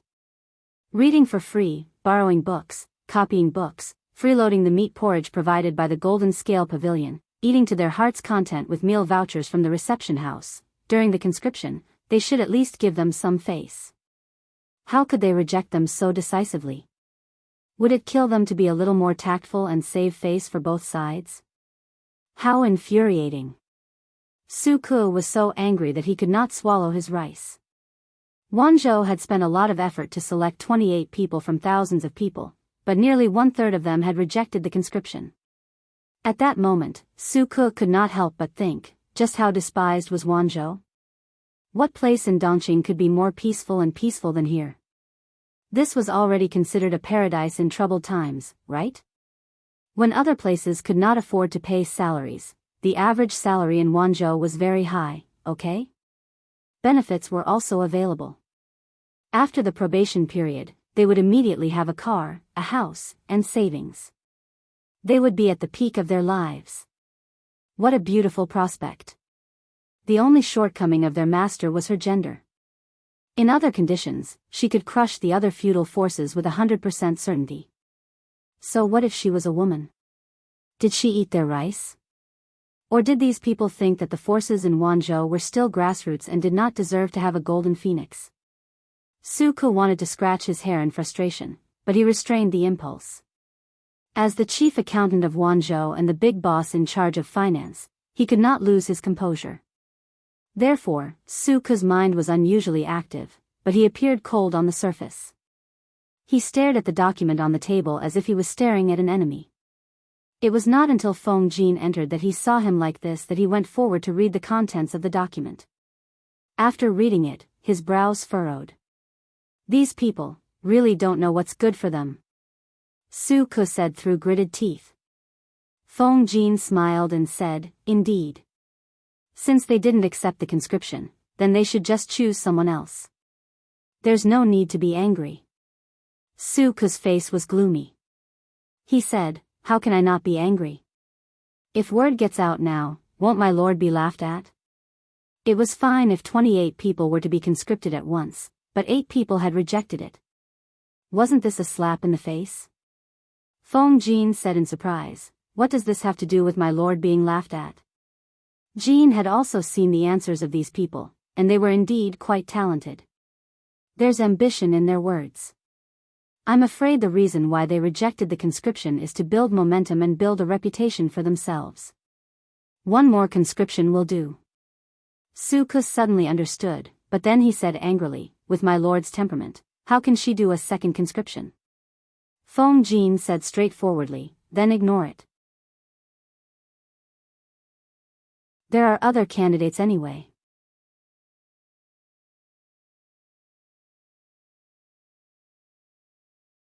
Chapter 905. There was only one chance. If he didn't grasp it, how could he blame others for not giving him a second chance? How could that be? Feng Jin smiled and comforted Su Ke, in case his colleague was angered to the point of causing trouble. It wasn't that Su Ke didn't understand this, but he was still a little indignant. After a while, he said, no matter what, we still have to consult the Lord about this and see what she decides. Feng Jin said, of course. Even though they understood Jiang Pengji's temper and knew that she wouldn't go for a second conscription, they couldn't make decisions for her. As expected, Jiang Pengji, who was far away in Chongzhou, received the news. She was so angry that she wanted to laugh.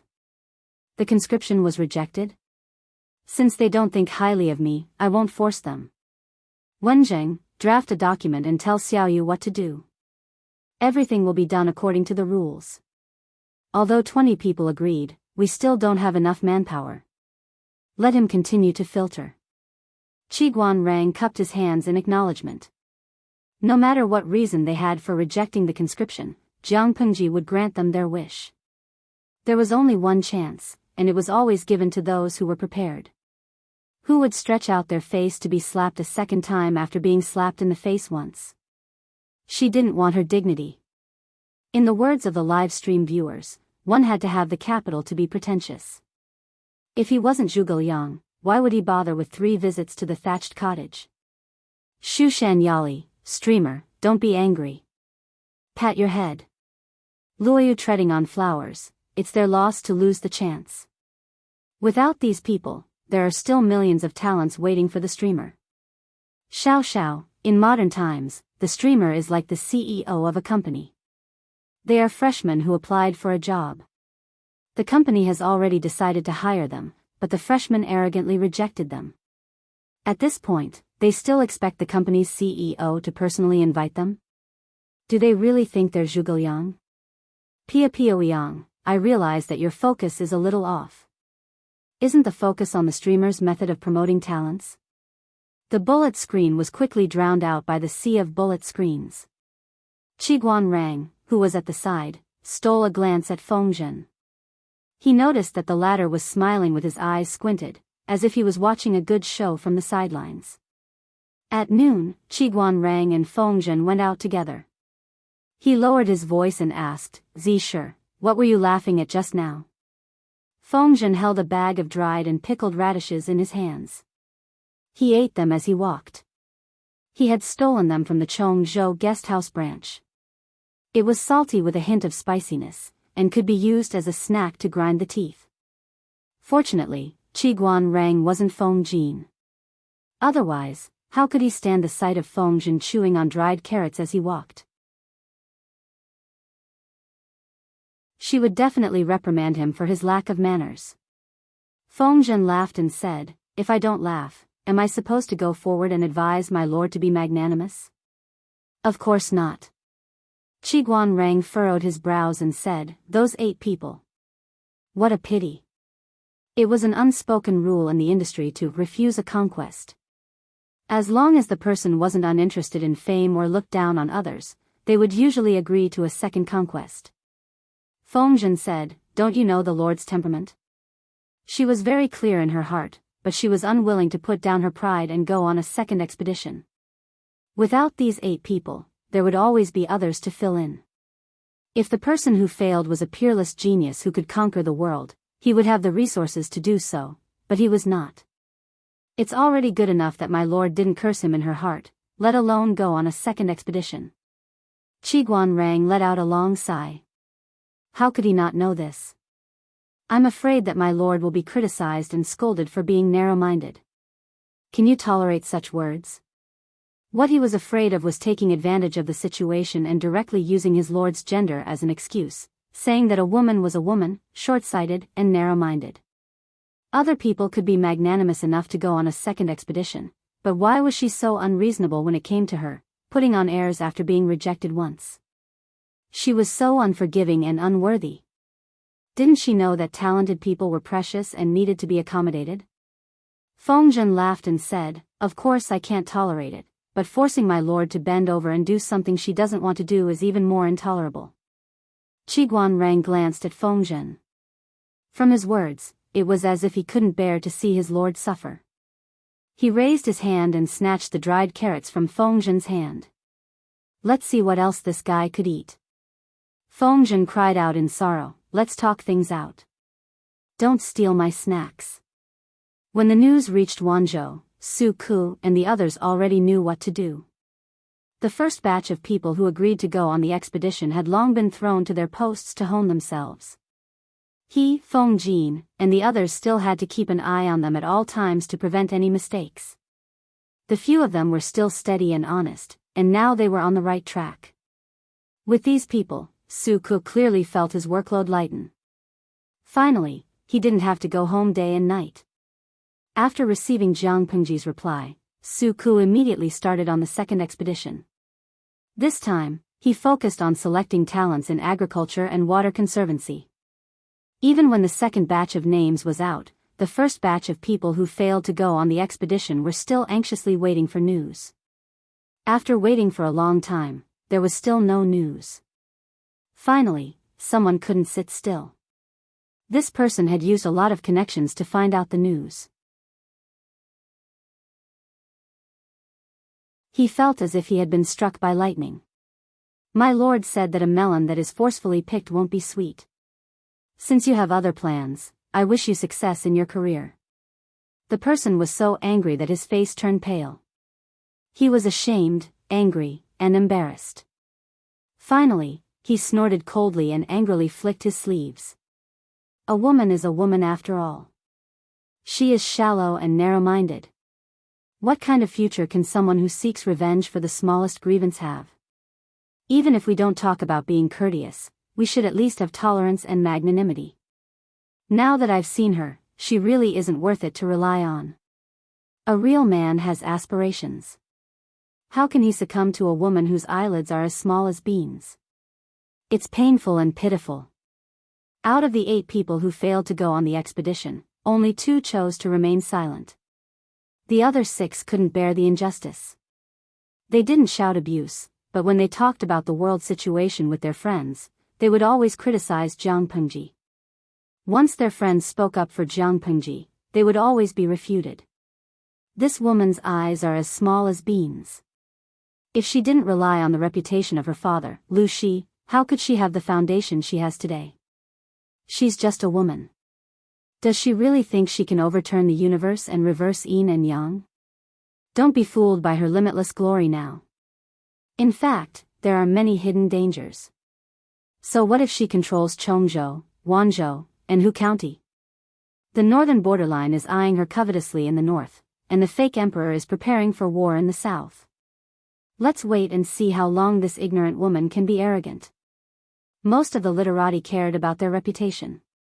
Even if they didn't say anything, they wouldn't scold her for getting free food, drinks, and books. These people were particularly unconventional and stood out from the crowd. The establishment of the Jinling Pavilion in Wanzhou attracted many scholars to flock there. These people stimulated the domestic demand of the economy. Not only did they make Wanzhou's economy flourish, but they also made Wanzhou's literary style flourish. Many like-minded scholars gathered together. They either discussed poetry, gave advice on the country, or recited poems and paintings. The literary atmosphere was strong. The literary gathering was open to the public. Naturally, the words and deeds of these people spread to the ears of Su Ku and the others. Bastards, such despicable people, they're simply. Su Ku was so angry that he slammed the table. It was almost the end of the month. He had to handle more and more things. He slept less and was in a bad mood. Now that he heard slander, he almost exploded with anger.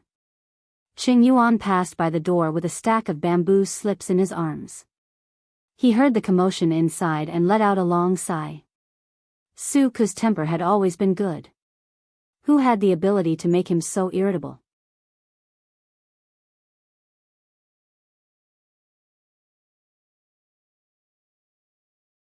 Chapter 906. Jiang Pengji had always treated the civil and military officials under her as little dukes, but how could they not treat their lord as a daughter and accommodate her? Su Ku was so angry that her menopause was acting up prematurely. The vile person in her heart had already turned into a shrew. She wanted nothing more than to roll up her sleeves and kill those people. If he didn't give them a few slaps, he wouldn't know why the flowers were so red. Did they really think that Wanzhou was a charity? Did he really think that they were the stupidest idiots in the world? Did he really think that he could borrow, copy, and read the rich books of the Golden Scale Pavilion without any scruples? Motherf asterisk cur, eat their food, use their food, live in their house, read their books, and in the end put down her bowl and chopsticks and scold them? Which emperor gave him the right to do so? Seeing that the black aura surrounding Su Ku was getting thicker and thicker, as if he had hit a bottleneck, Wanzhou's chief steward Su Ku finally flipped out. Gong Liao, come in. When Qing Yuan, who happened to pass by, heard this, his scalp went numb. He had an ominous premonition. Even though Su Ku had been in charge of internal affairs all these years and was practically rooted in Xiangyang district, rarely going out for official business, Qing Yuan did not dare to look down on him. Official Registrar Su, what can I do for you? Su Ku said with a gloomy face, there's something I want you to do. Ruining his mistress's reputation in Wanzhou was no longer just taking advantage of her. If this matter reaches the ears of the Lord, she will definitely reprimand us for not governing properly. It was fine if she was reprimanded, but she was afraid that the world would misunderstand that the Lord was not strict in her governance, that she was timid, and that anyone could humiliate her. Gong Liao, do you understand? Qing Yuan said, I understand. In layman's terms, anyone who bullied their lord would be crushed to death. Su Ke's expression softened a little as he said to Qing Yuan, Gong Liao, come closer and talk. Qing Yuan obediently stepped forward and sat down beside Su Ke's desk. The two of them whispered to each other. When Qing Yuan heard this, his expression changed from solemnity to surprise, and finally to pity. Originally, he was filled with righteous indignation at those people who had failed in the conquest, but now, he felt some sympathy for them. Of all the people he could have offended, why did he have to offend these unreasonable people from Wanzhou? His father was right. Wanzhou was a place with crouching tigers and hidden dragons. Su Ke was indeed of humble birth, but when it came to managing internal affairs, he ranked in the top 3 in the entire Wanzhou group. In the whole of Dongqing, he was probably in the top 5. Not only was this person in charge of internal affairs, but he was also deeply trusted by the Lord. There was almost no mess that he could not solve. Once Su Ke made up his mind to punish someone, he could really do it. Qing Yuan had a mild temperament. His greatest strength was that he was obedient and filial. Qing Cheng asked him to restrain his edge and learn humbly. He would never stand out. He followed Qing Cheng's instructions and assisted Su Ke and the others. While he was busy, he learned how to manage the overall situation and accumulate experience for the future. My lord is ambitious, and her vision will definitely not be limited to one state or one county. When the shop was completely opened in the future, she would definitely send her trusted aides to various places. That would be a good opportunity for Qing Yuan to display his talents. In the end, Qing Yuan said worriedly, Registrar Su, if we do this, I'm afraid the outside world will say something bad about the Lord. For example, as the Lord of a province, he didn't have the magnanimity to tolerate, and insisted on competing with a few scholars who said the wrong things. How shameful was that? Su Ke sneered and said, do you think the common people have more mouths, or those pedantic scholars have more mouths? This time, Qing Yuan did not speak. Su Ke said, I remember that Zixiao had a very good saying. Qing Yuan asked curiously, what did Master Zixiao say? Offend anyone, but not a writer. At that time, Qing Yuan did not understand what it meant, but after a few days, he understood. The scholars who failed in the conquest spouted nonsense and slandered Jiang Pengji everywhere. For several days in a row, there was no reaction from Wanzhou. The 6 of them were even more rampant, jumping up and down incessantly. The other 2 still wanted to save face, wishing that their presence could be reduced to 0. Brothers, what does this mean? It means that the magistrate of Wanzhou also knows that gossip is a fearful thing and has admitted defeat. Those people in Wanzhou are just actors from a grassroots troupe, inferior people who don't know Confucius and Mencius. I'm ashamed to be associated with them. A man is indomitable. Not to mention establishing a career, but he can't be subservient to a woman. If anyone were to accept the conquests, wouldn't they be admitting that they were inferior to an ignorant woman? It's really shameful and ridiculous for a man to lose all his courage. I'm afraid that even in the underworld, he'll still be slapped by his ancestors. They refused the conquests not to raise their value and reputation, but because they completely disdained it, understand? They disdained to work for a woman. The more they danced, the more cowardly Wanzhou appeared. Their uncharacteristic silence made many people laugh at them. However, they were soon unable to laugh. If Su Ke did not show his power, did they really think he was a housekeeper? The questions for this round are out. They're out? Let's go take a look. A test every 7 days had now become a routine, and it had faintly become one of the ways to select talents in Wanzhou. This way did not require family background, appearance, or virtue, only ability and talent. If they met the standards, even if they came from a humble background, they could still enter the eyes of the forces in Wanzhou. For many poor children who sought refuge with no families, this was a golden opportunity to leap over the dragon's gate. Every time the results were released, it would always attract a large number of scholars to come and watch. A group of people gathered in front of the notice board. Except for a few simple-minded people, the others saw the questions clearly and felt a chill in their hearts. Unlike the 10 questions announced in the past, there was only one question this time. Repaying enmity with kindness? How do you repay kindness? What kind of question is this? The saint has already given the answer, so of course it's repaying enmity with kindness. No one knew which simple-minded person spoke up, but everyone's expressions did not look too good. This answer had been stamped by the saint, so of course they knew, but when they thought about recent events, they felt that things were not looking good. How is this a test? It's clearly a declaration of war, someone couldn't help but mutter. What declaration of war? There were quite a lot of simple-minded people. They only cared about being top students and didn't hear the gossip of the outside world. Sigh. Wanzhou is clearly telling others that they want to repay enmity with kindness. Not to mention anything else, at least Wanzhou had built the Golden Scale Pavilion and provided tens of thousands of books for them to read for free. Was this not kindness? Many people received kindness but did not know how to be grateful and shamelessly made a false accusation. Was this not resentment? Therefore, Wanzhou could not be blamed for choosing to repay enmity directly to get back at them. They could only blame the ungrateful ingrates for being too arrogant. Naturally, the 6 people had also seen the contents of the notice. Except for the 3 scholars from poor families who were anxious, the other 3 did not take it to heart. If Wanzhou really had the ability, they could have just sent people to arrest them. Why did they have to take such a roundabout route? Unfortunately, these people did not know that in another plane far away, there was an honest and upright official named Qin Shimi. Otherwise, they would not have such a stupid idea. Qin Shimi was a good and honest official. Because he had offended a screenwriter, he had become a peerless scumbag whose name would be passed down through the ages.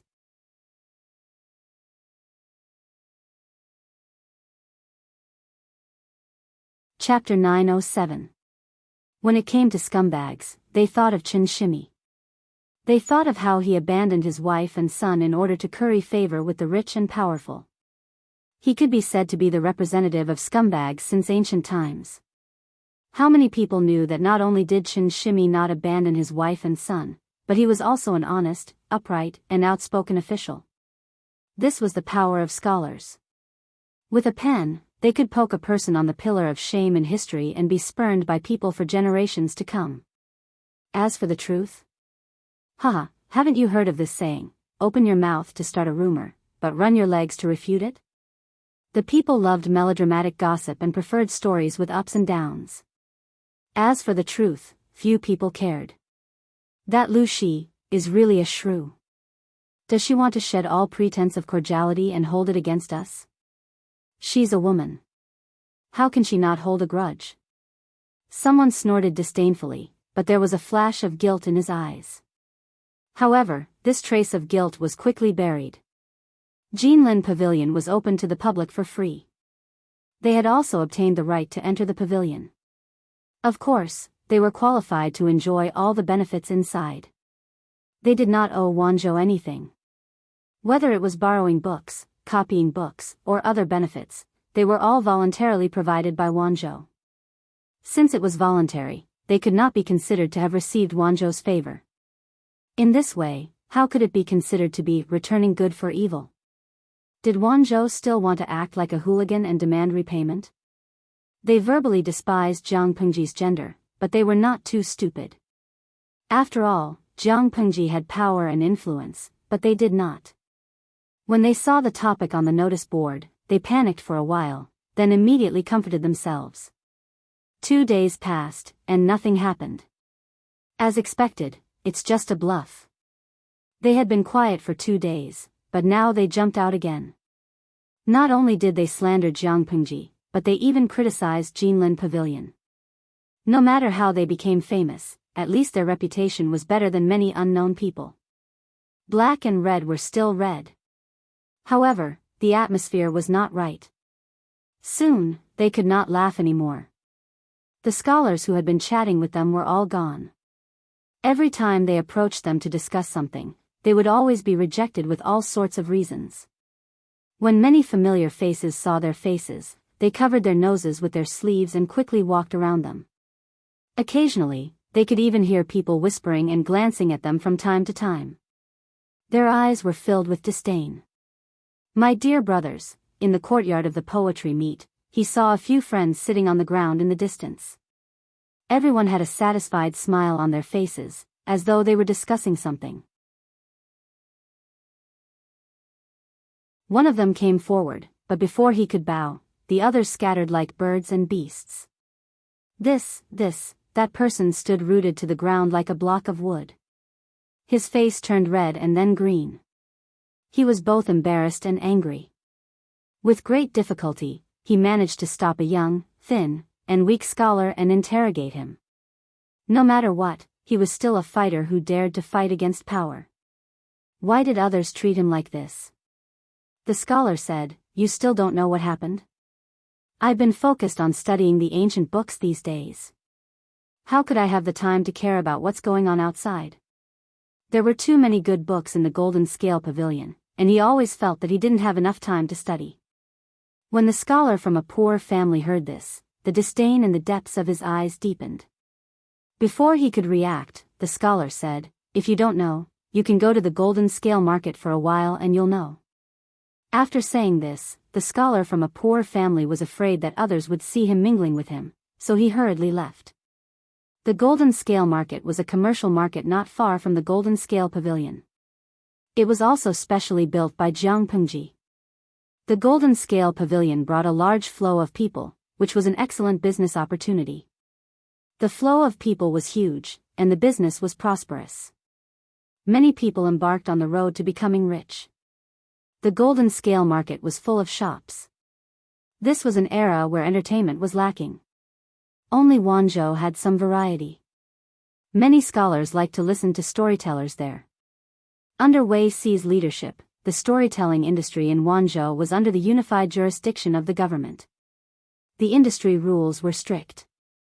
He even found a few talented novelists who specialized in collecting current affairs and gossip. He asked them to compile them into novels and use the storytellers' mouths to tell them to the people. He also set a rule: absolutely no one could say anything unfavorable to Jiang Pengji, not even half a word. Of course, they could not be overly exaggerated. They tried their best to let the people understand a real lord. Wei Si used entertainment to control public opinion, and now it was beginning to show results. The people loved their Wanzhou magistrate very much. There were even unmarried women who cried and shouted that they wanted to marry her, even if she was a woman. This meme was even adapted into a script by the novelist. It became the most popular novel in Wanzhou for a time. Probably because the novelist's literary talent was too good, many people were moved to tears. Say, why can't lovers be together in the end? So what if they are both women? Infatuated people should be treated gently. Stories like this made the bystanders dumbfounded. However, the dumbfounded protagonist today was someone else.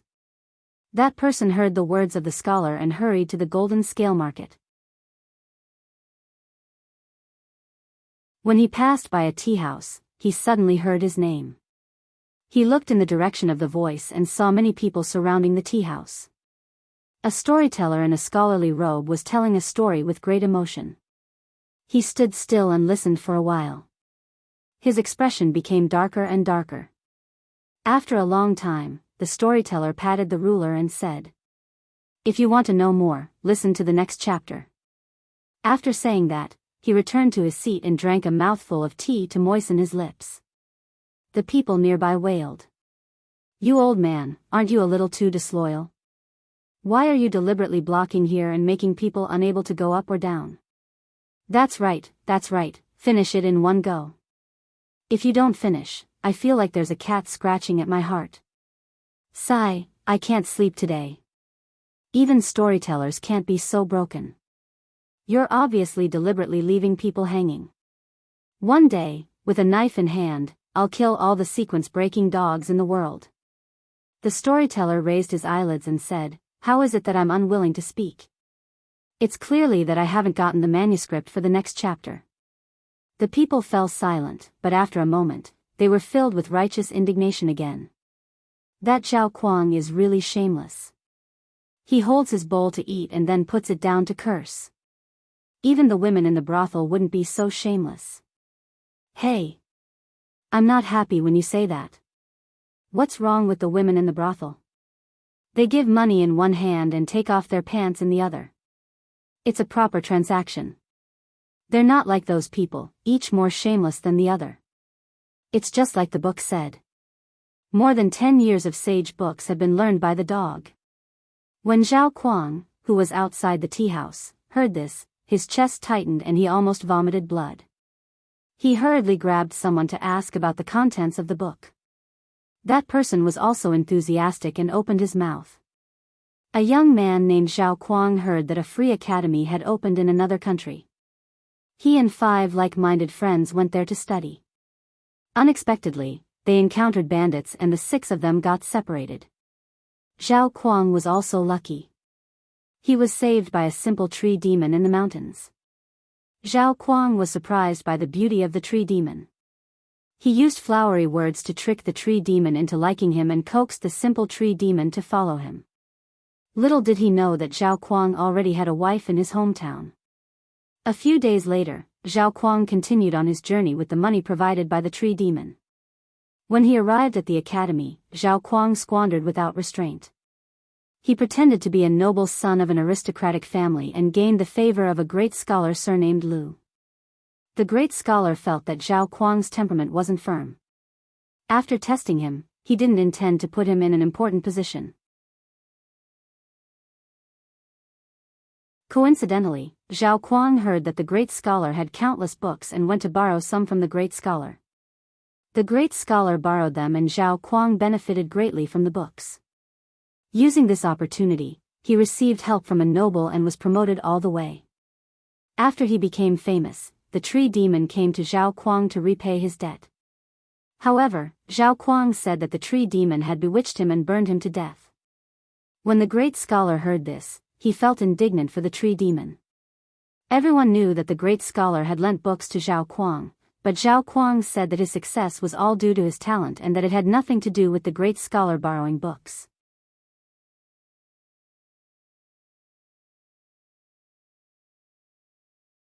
Chapter 908.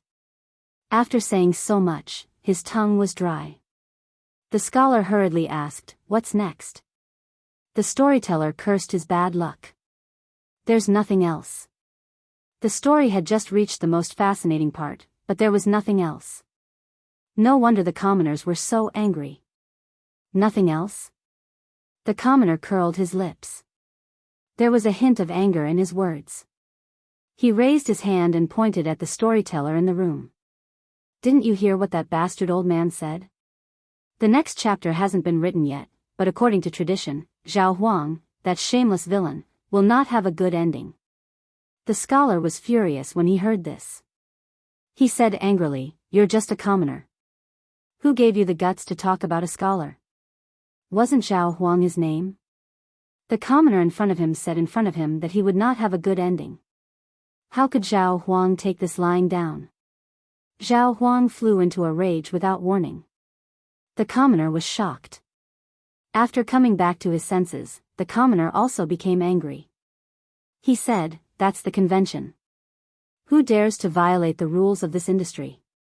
Unless the writer, Xiantu layman, doesn't want to stay in Wanzhou anymore." Wei Xi's purpose in supporting novelists was to control public opinion. As the initiator, he had the right to set perfect rules for the novel industry. In addition to the previous rules, Wei Xi also stipulated that the spirit of the novel must be positive. What was positive? The content of the story must not involve vulgar filth, and the main theme must be correct. The first rule was easy to understand, but the latter was complicated. Whether it was the protagonist or the supporting role, once involved, there must be no happy ending, including but not limited to repaying kindness with enmity, abandoning one's wife and children, favoring one's concubine and killing one's wife, marrying another, not distinguishing between legitimate and concubine, being unkind to parents, being filial to children, being disrespectful to elders, and being heartless to children. According to the severity of the plot, the characters would suffer different degrees of setbacks. Zhao Huang in the story had already violated several rules. According to the rules of the industry, Zhao Huang's ending would not be good. The commoners kept up with the updates for several days. Their dislike of Zhao Huang had reached its peak. As the plot developed, the tree demon and great scholar Lu were also in danger because of Zhao Huang's framing. They were having a good time listening to the novel. Next, the wicked would get fancy retribution, but there was nothing below. The real-life version of Zhao Huang was furious. What the hell was Xiantu Layman? How dare he use his name to write such a lowly novel? It would have been fine if it was a coincidence that they shared the same name, but it was not. In the story, Zhao Kuang clearly had a family, but he still lied and said that he was not married, tricking the pure and innocent tree demon into giving him his heart. In reality, Zhao Kuang also had a family. When he heard that Wanzhou had the golden scale pavilion, he yearned for it very much. He left his old parents in the care of a child bride who was already married. Along the way, he used his talent to deceive an ignorant village girl, and after a one-night stand, he ran away with her money. In the story, Zhao Huang was born into a family of bricklayers. He used his parents' hard-earned money to disguise himself as a second-generation rich kid, ignoring his crippled father and blind mother. In reality, Zhao Huang was born into a wealthy family in the countryside. His parents sold 6 of his sisters to support his education, and he pretended to be the son of a rich man in front of his friends. In the story, Zhao Kuang borrowed the great scholar's book to have the opportunity to further his studies, but in the end, he made a false accusation and wanted to kill the great scholar. In reality, Zhao Kuang enjoyed the benefits of the Golden Scale Pavilion. After failing to conquer it, he slandered and insulted the governor of Lu province, trying to make a name for himself by stepping on him. With so many similarities, how could Zhao Kuang not care? How was this a story? It was obviously a deliberate allusion to him, and even the name was copied. The common people did not know, but how could the scholars who spent their days in the Golden Scale Pavilion not know? No wonder these few days, some scholars who got along with him avoided him. The crux of the problem was actually this. The common people were inexplicably bombarded by Zhao Kuang. Before he could get angry, Zhao Kuang had already flung his sleeves and left. Since the governor of Lu province used such a method to deal with him, don't blame him for being heartless. Jiang Pengji was really wronged.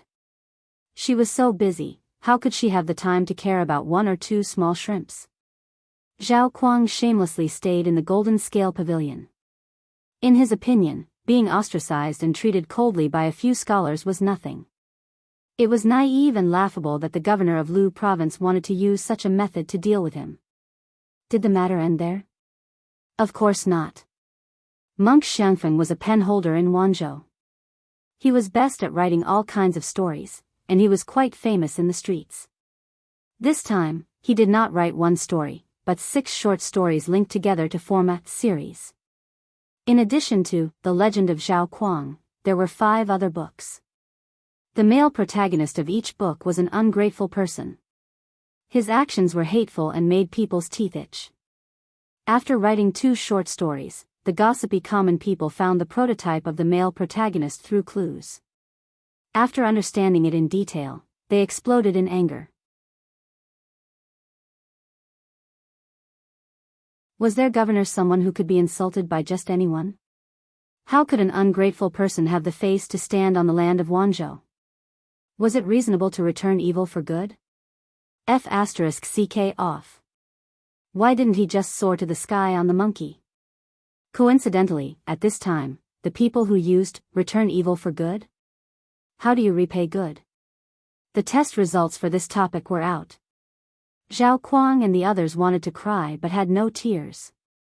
They discovered that many scholars used their incident as an example. Their words were harsh and merciless. The situation continued to worsen.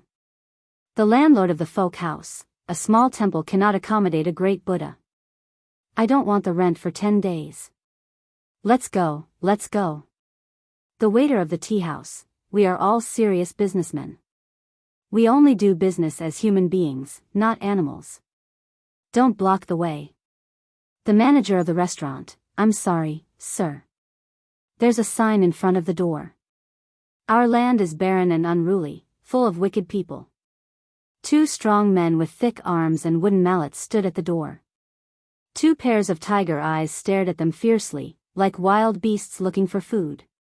Not to mention the tea house, the wine shop, the street vendors, even the brothel, which welcomed everyone, did not entertain them.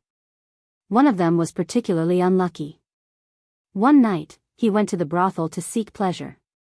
The next day, he woke up to find that his buttocks were in pain. There were even streaks of blood hanging from them. Not only did he fail to pluck flowers for pleasure, his chrysanthemum was stolen by some bastard. They underestimated the respect and love the people of Wanzhou had for Jiang Pengji and the influence of public opinion. Seeing their reputation destroyed, they could only flee with their tails between their legs in the end. Although they left, their story continued to spread in Wanzhou. It was even exported to Chongzhou, Hu County, and other places. 2 months later, Jiang Pengji happened to find out about it. She was almost amused by Su Ke's actions.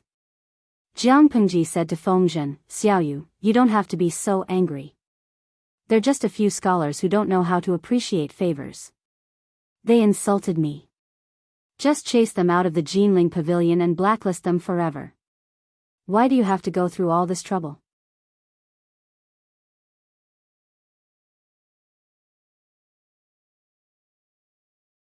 Chapter 909. Although he said he was making a mountain out of a molehill, he was very happy in his heart. Jiang Pengji said, "According to what you said, none of the scholars who entered the Jinling Pavilion dared to scold me? Humans have a face, and trees have a bark. Not everyone is as shameless as those people," Fengzhen said with a sinister smile. "The scholars of the world have received favors from our Lord, so it's naturally inconvenient for them to reprimand you. As long as you don't do anything that infuriates the heavens and the people, your reputation should be fine." She established the Jinling Pavilion and gave favors to the scholars in the world. As long as the scholars still had some dignity, they would not easily fall out with Jiang Pengji. Jiang Pengji pinched her chin. She felt that Fengzhen's words made sense. "Since I'm doing you a favor, I'll do it to the end." Fengzhen was surprised. What idea did my lord come up with this time? Jiang Pengji took out a booklet from her sleeve. Fengzhen took it and looked at it. The 4 words, "De Xia's rhyming book," were written neatly on the cover. Fengzhen smiled bitterly after reading it. "I'm already in my 30s. Why would I still need to read De Xia Yun? Keep it for yourself, my lord." The so-called De Xia rhyme book was basically the ancient version of Pinyin, similar to the Qieyun and Guangyun that the livestream viewers were familiar with. The creator of Great Xia rhyme was Prime Minister Huangfu of the previous dynasty. The phonetic transcription of the Great Xia rhyming book was divided into 2 types, straight phonetic and reverse cut. Straight phonetic was to use homophones to transcribe the phonetic of a word, while reverse cut was to use 2 commonly used words to transcribe the phonetic of a word. For example, the direct pronunciation of Kong is the transcription of Kong, and the reverse is Ku and Ong.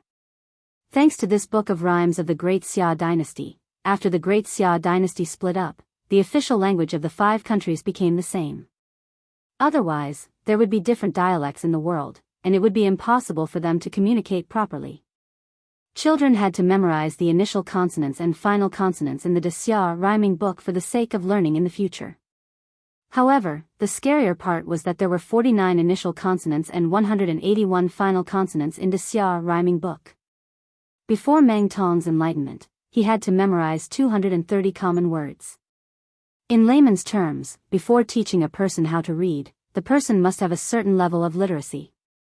He had to memorize 230 commonly used words in Great Xia rhyming book before he could use these words to mark the pronunciations of other words.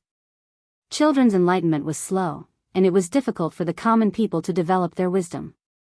The difficulty of phonetic transcription was also a huge obstacle. Jiang Pengji said, "You'll know once you open it." Fengzhen was suspicious. He lifted his hand and opened the book. He discovered that the title page also had the words, De Xia Dynasty's rhyming book, written on it. There were also strange symbols beside each word. He was puzzled and raised his head to look at Jiang Pengji's face. He realized that she was looking at him with a face full of expectation. Feng Zhenan suppressed his emotions and flipped through a few more pages. It was filled with familiar words, but there were tiny symbols around each word. He was puzzled. Could it be that the secret lied in these symbols?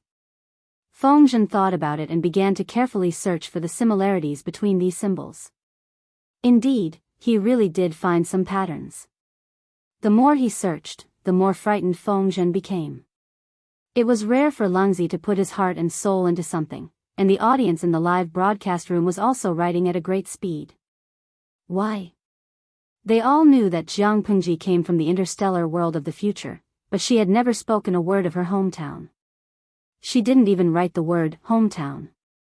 How could he miss out on such a rare opportunity? This was a good opportunity to study the language of the future. Jiang Pengji saw that Feng Zhen had followed suit and drawn the symbols. She smiled and squinted her eyes. She knew that he had figured out the trick. She said, "A few days ago, you told me that Feng Yi complained that Meng Tong of the Golden Scale Academy was tormented by the Xia dynasty's rhyming book?" Feng Zhen vaguely guessed something. He secretly clenched his fists and suppressed the surging emotions in his heart. "It's true. So I went back and found a copy of the Xia dynasty's rhyming book. After studying it carefully, I discovered a big secret." Jiang Pengji smiled and squinted her eyes. She suddenly asked an irrelevant question. "You also know about the symbols that Mr. Ching Ching researched, right?" Feng Zhen said, "Of course I know."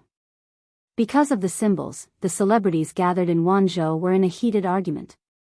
Everyone had their own opinions on the matter of the symbols. The scene was like charabah. Jiang Pengji said, "I was inspired by this. I was thinking, can I also use different symbols to represent different pronunciations?" In her world, there was such a thing as pinyin. The symbols used were completely different from what the audience in the live broadcast room knew. Jiang Pengji didn't use the symbols given by the audience. Instead, she chose the interstellar language that she was familiar with. The Xia dynasty's rhyming book is indeed good, but the threshold is too high. The mechanism is also complicated. It's extremely difficult for ordinary people to get started. If we use these symbols to mark the pronunciations, it'll be much easier. Children only need to remember a few dozen symbols to be able to practice pinyin. Feng Zhen had a guess in his heart, but when he got Jiang Pengji's confirmation, he still couldn't believe his ears. The obviously complicated Xia dynasty's rhyming book could be simplified to this extent? Really, any word can be spelled out? Won't you know if you try? Feng Zhen didn't believe it. He randomly took out 2 books, picked a few dozen words, and compared them with the symbols he'd sorted out. After testing it out, it was indeed correct. He blinked his eyes in disbelief. If this simple method of phonetic transcription could be popularized on a large scale, it would save a lot of time and energy.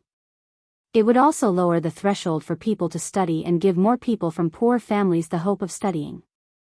"I plan to personally go back to Wanzhou," Jiang Pengji said to Feng Zhen. Jiang Pengji said to Feng Zhen, "This brand new rhyming book will be tested in the Jin Lin Academy for now to see how it works. If there are no problems, I plan to popularize these phonetic symbols in my own territory." Feng Zhen spent a lot of effort to force himself to calm down. "My lord," Jiang Pengji said, "it's a long road to enlighten the people. The people can't read a word, but if they put their minds to it, they can memorize it in less than 3 days. When the time comes, the government will issue an order.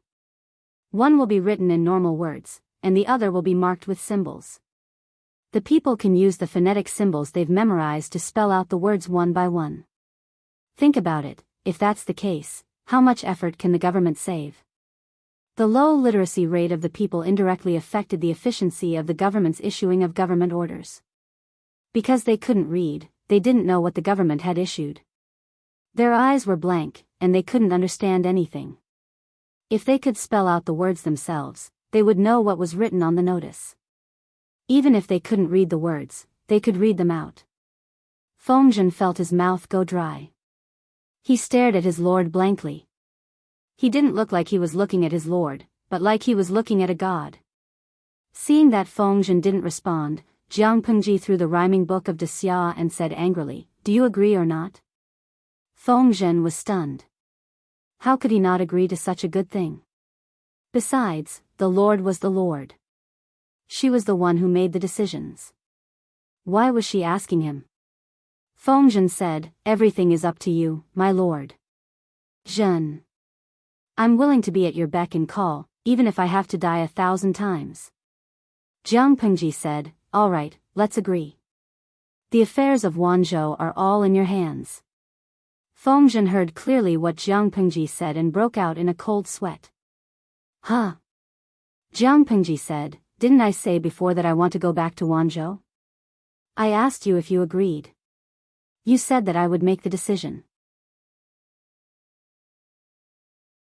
Feng Zhen looked at the government office filled with bamboo slips in a daze, then looked at his lord who was smiling brightly. My life is over.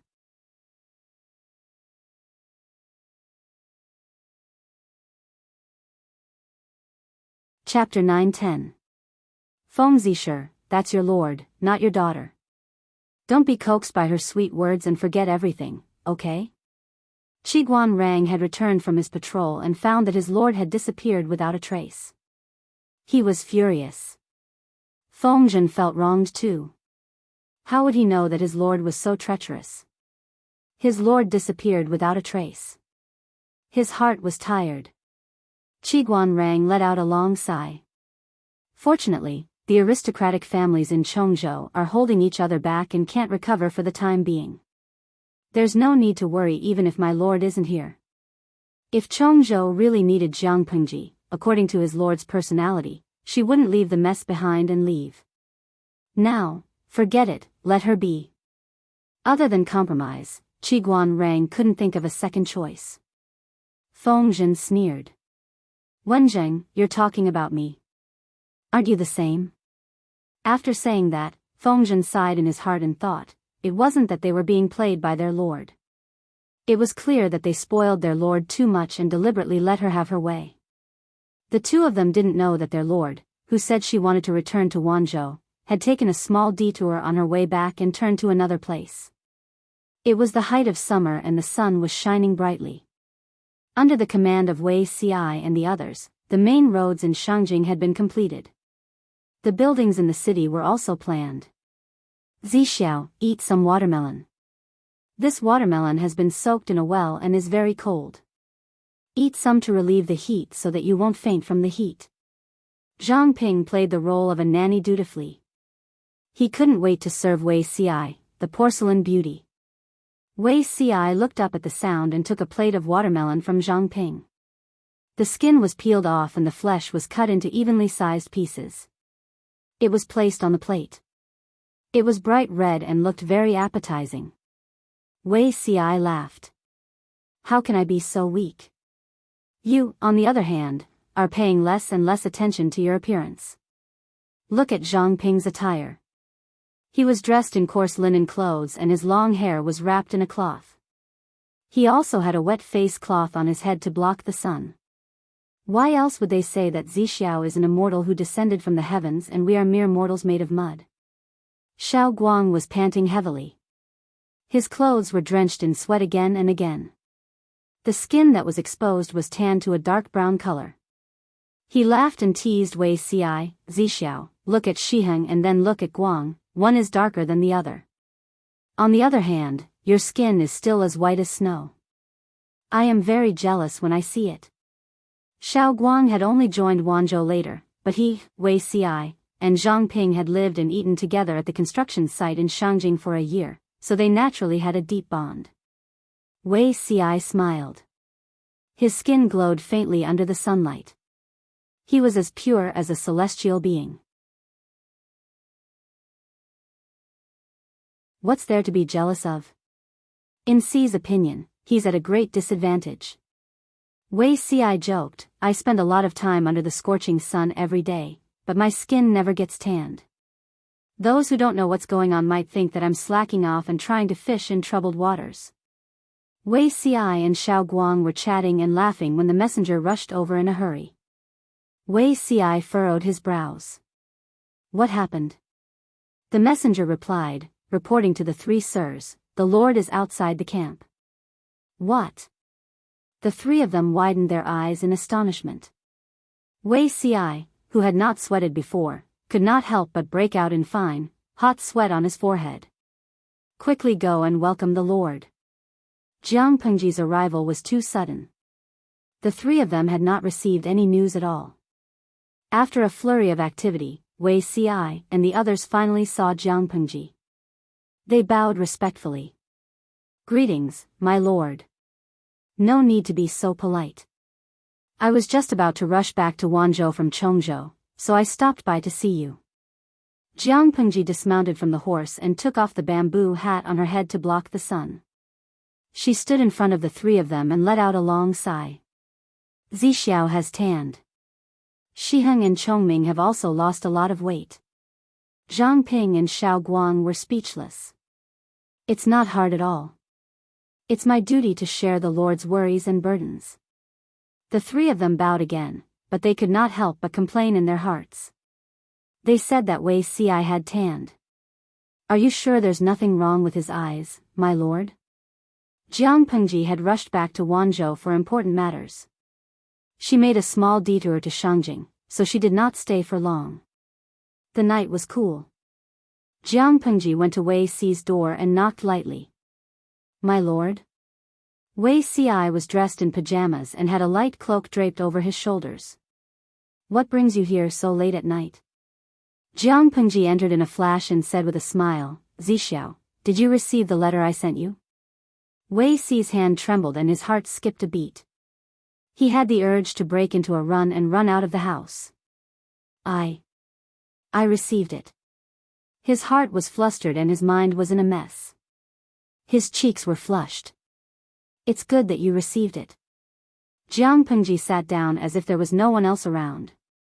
She smiled and asked him, "Zixiao, do you have anything to say to me?" It was dark in the house. Wei Ci could barely see the outline of a ball. He did not say a word and prepared to light the lamp.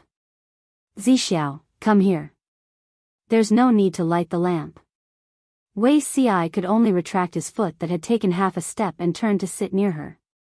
As soon as he sat down, his right hand was held by a warm and slender hand. The heat seemed to rush through his skin straight to his heart. "Zixiao, I missed you." Jiang Pengji repeated the contents of the previous letter and asked again. "Don't you have anything to say to me?" It was too dark in the house. Wei Ci struggled to open his eyes wide, as if he wanted to see her expression clearly. After a while, his lips moved and he spat out a few words. "My lord. Why do you have to do this?" He gave up the idea of withdrawing his hand. Competing with the person in front of him with strength was simply asking for trouble. Jiang Pengji said with a smile, "Zixiao, why do you have to do this? There's nothing wrong with being honest." Wei Ci was about to speak when a figure rushed into his arms. Before he could react, he had already been pushed onto the mat.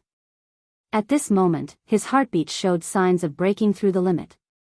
"Don't move. Let me lean on you." Her voice was a little weak.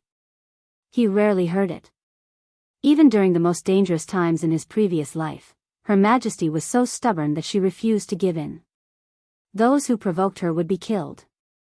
Those who blocked her would be slaughtered. Wei Ci was in a daze. 2 arms wrapped around his neck. He was so scared that he did not dare to move. How did this look like weakness? Suddenly, 4 words popped up in his mind, showing weakness to the enemy. After a while, Wei Ci listened to the person on top of him speak. "I have a frog that I really, really like. Unfortunately, I can't bear to put a lid on it. I'll keep it for the time being." Wei Ci was dumbfounded. After a while, Jiang Pengji still had no intention of getting up. "My lord, this is improper." Jiang Pengji said, "What are you worried about, Zixiao?" Wei Ci fell into silence. He said, "My lord is a smart person. How can you not understand?" No matter what, he just didn't want to become a stain and weakness for her again. The experience of his previous life was just a dream. Jiang Pengji was a little sullen. At the end of the day, Zixiao just doesn't believe me. She simply got up. Wei Ci felt empty instead. My lord, what did you call me? Wei Ci choked. Jiang Pengji burst into laughter. She did not want to really scare Wei Ci. If I had a female name, what do you think I should be called? Wei Ci was speechless. He was not scared, but he was scared silly. He was sure that his disguise had been exposed by his lord. Zixiao, trust me this once. Wei Ci was flustered. That, Jiang Pengji, can't protect you, but I will never make the same mistake. She thought about it and felt that it was better to put a lid on the frog and suffocate it.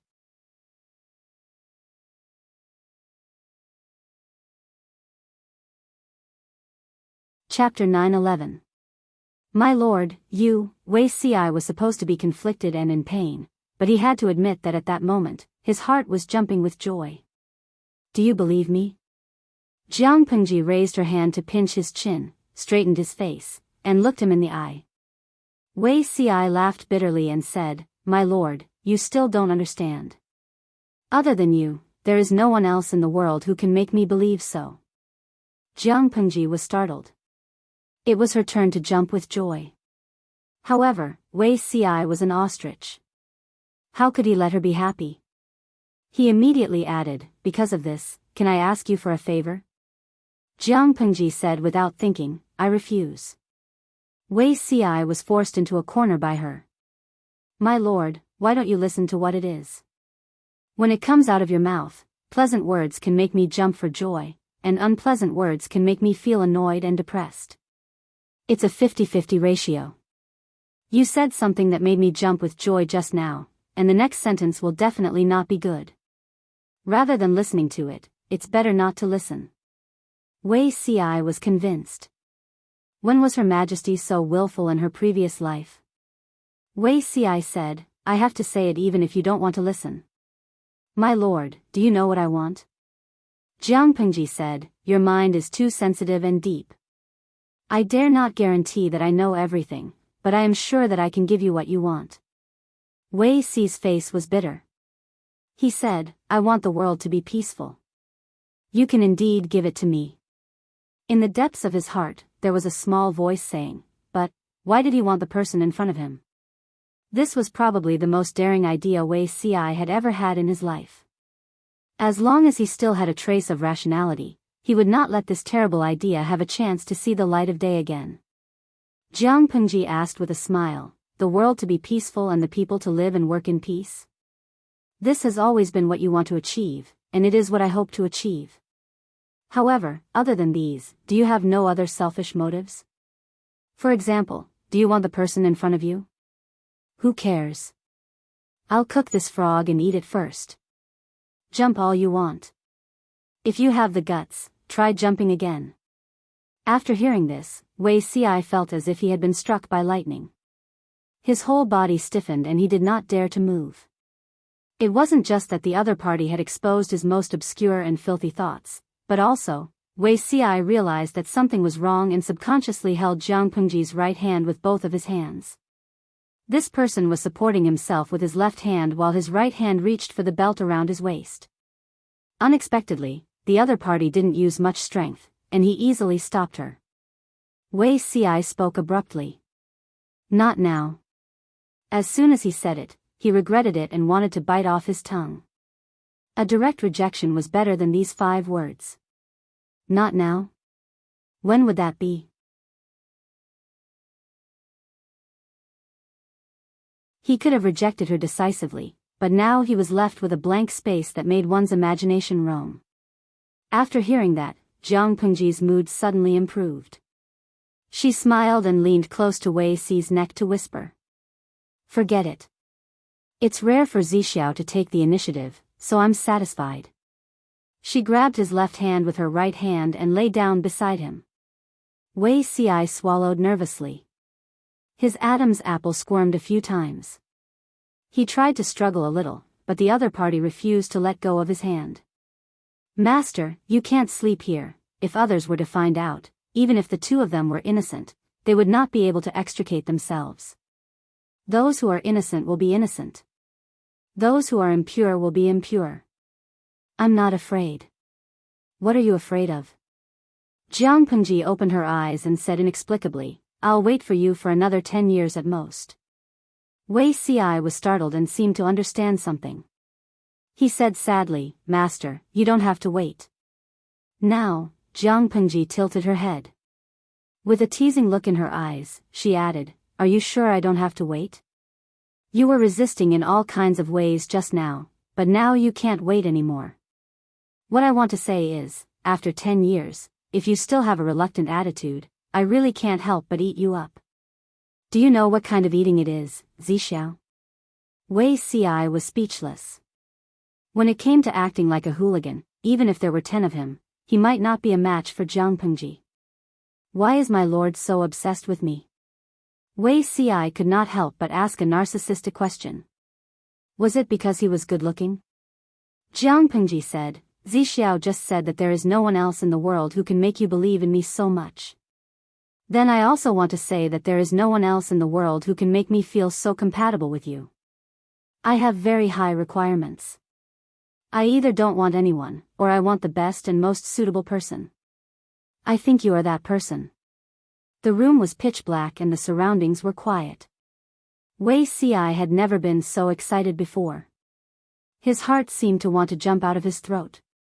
He was an adult in both his previous and current lives, but now he felt the nervousness of a young man who had his first awakening of love. All these emotions kept him together. The knot in his heart that had perplexed him in his previous life was solved with Jiang Pengji's words. What the hell? My lord, you should prioritize the great cause. When my lord reaches the end, you may realize that Wei Ci is just an ordinary man. Wei Ci's voice was a little perturbed. Jiang Pengji secretly rolled her eyes. Wei Ci must be doing this on purpose. He could not see her happy, so he always said things that made her annoyed and angry. If my lord still doesn't change your mind by then, Ci, will let you be. After he finished speaking, Wei Ci lay straight on the ground like a dead fish. His ears were so red that they could drip blood. If there was a crack on the ground, he really wanted to crawl into it and hide. Jiang Pengji had a look of disbelief. Did she just trigger a hidden plot? But before that, my lord, you should still be careful between men and women. Wei Ci's last sentence dampened her spirits. She pouted and did not care what Wei Ci said. After today, she did not know when they would meet again. Was she not allowed to see more? After a while, Wei Ci asked her softly, My lord, do you have any plans for the next 2 years? After a while, Wei Ci asked her softly, My lord, do you have any plans for the next 2 years? I'm afraid that after 2 years, the situation will change drastically.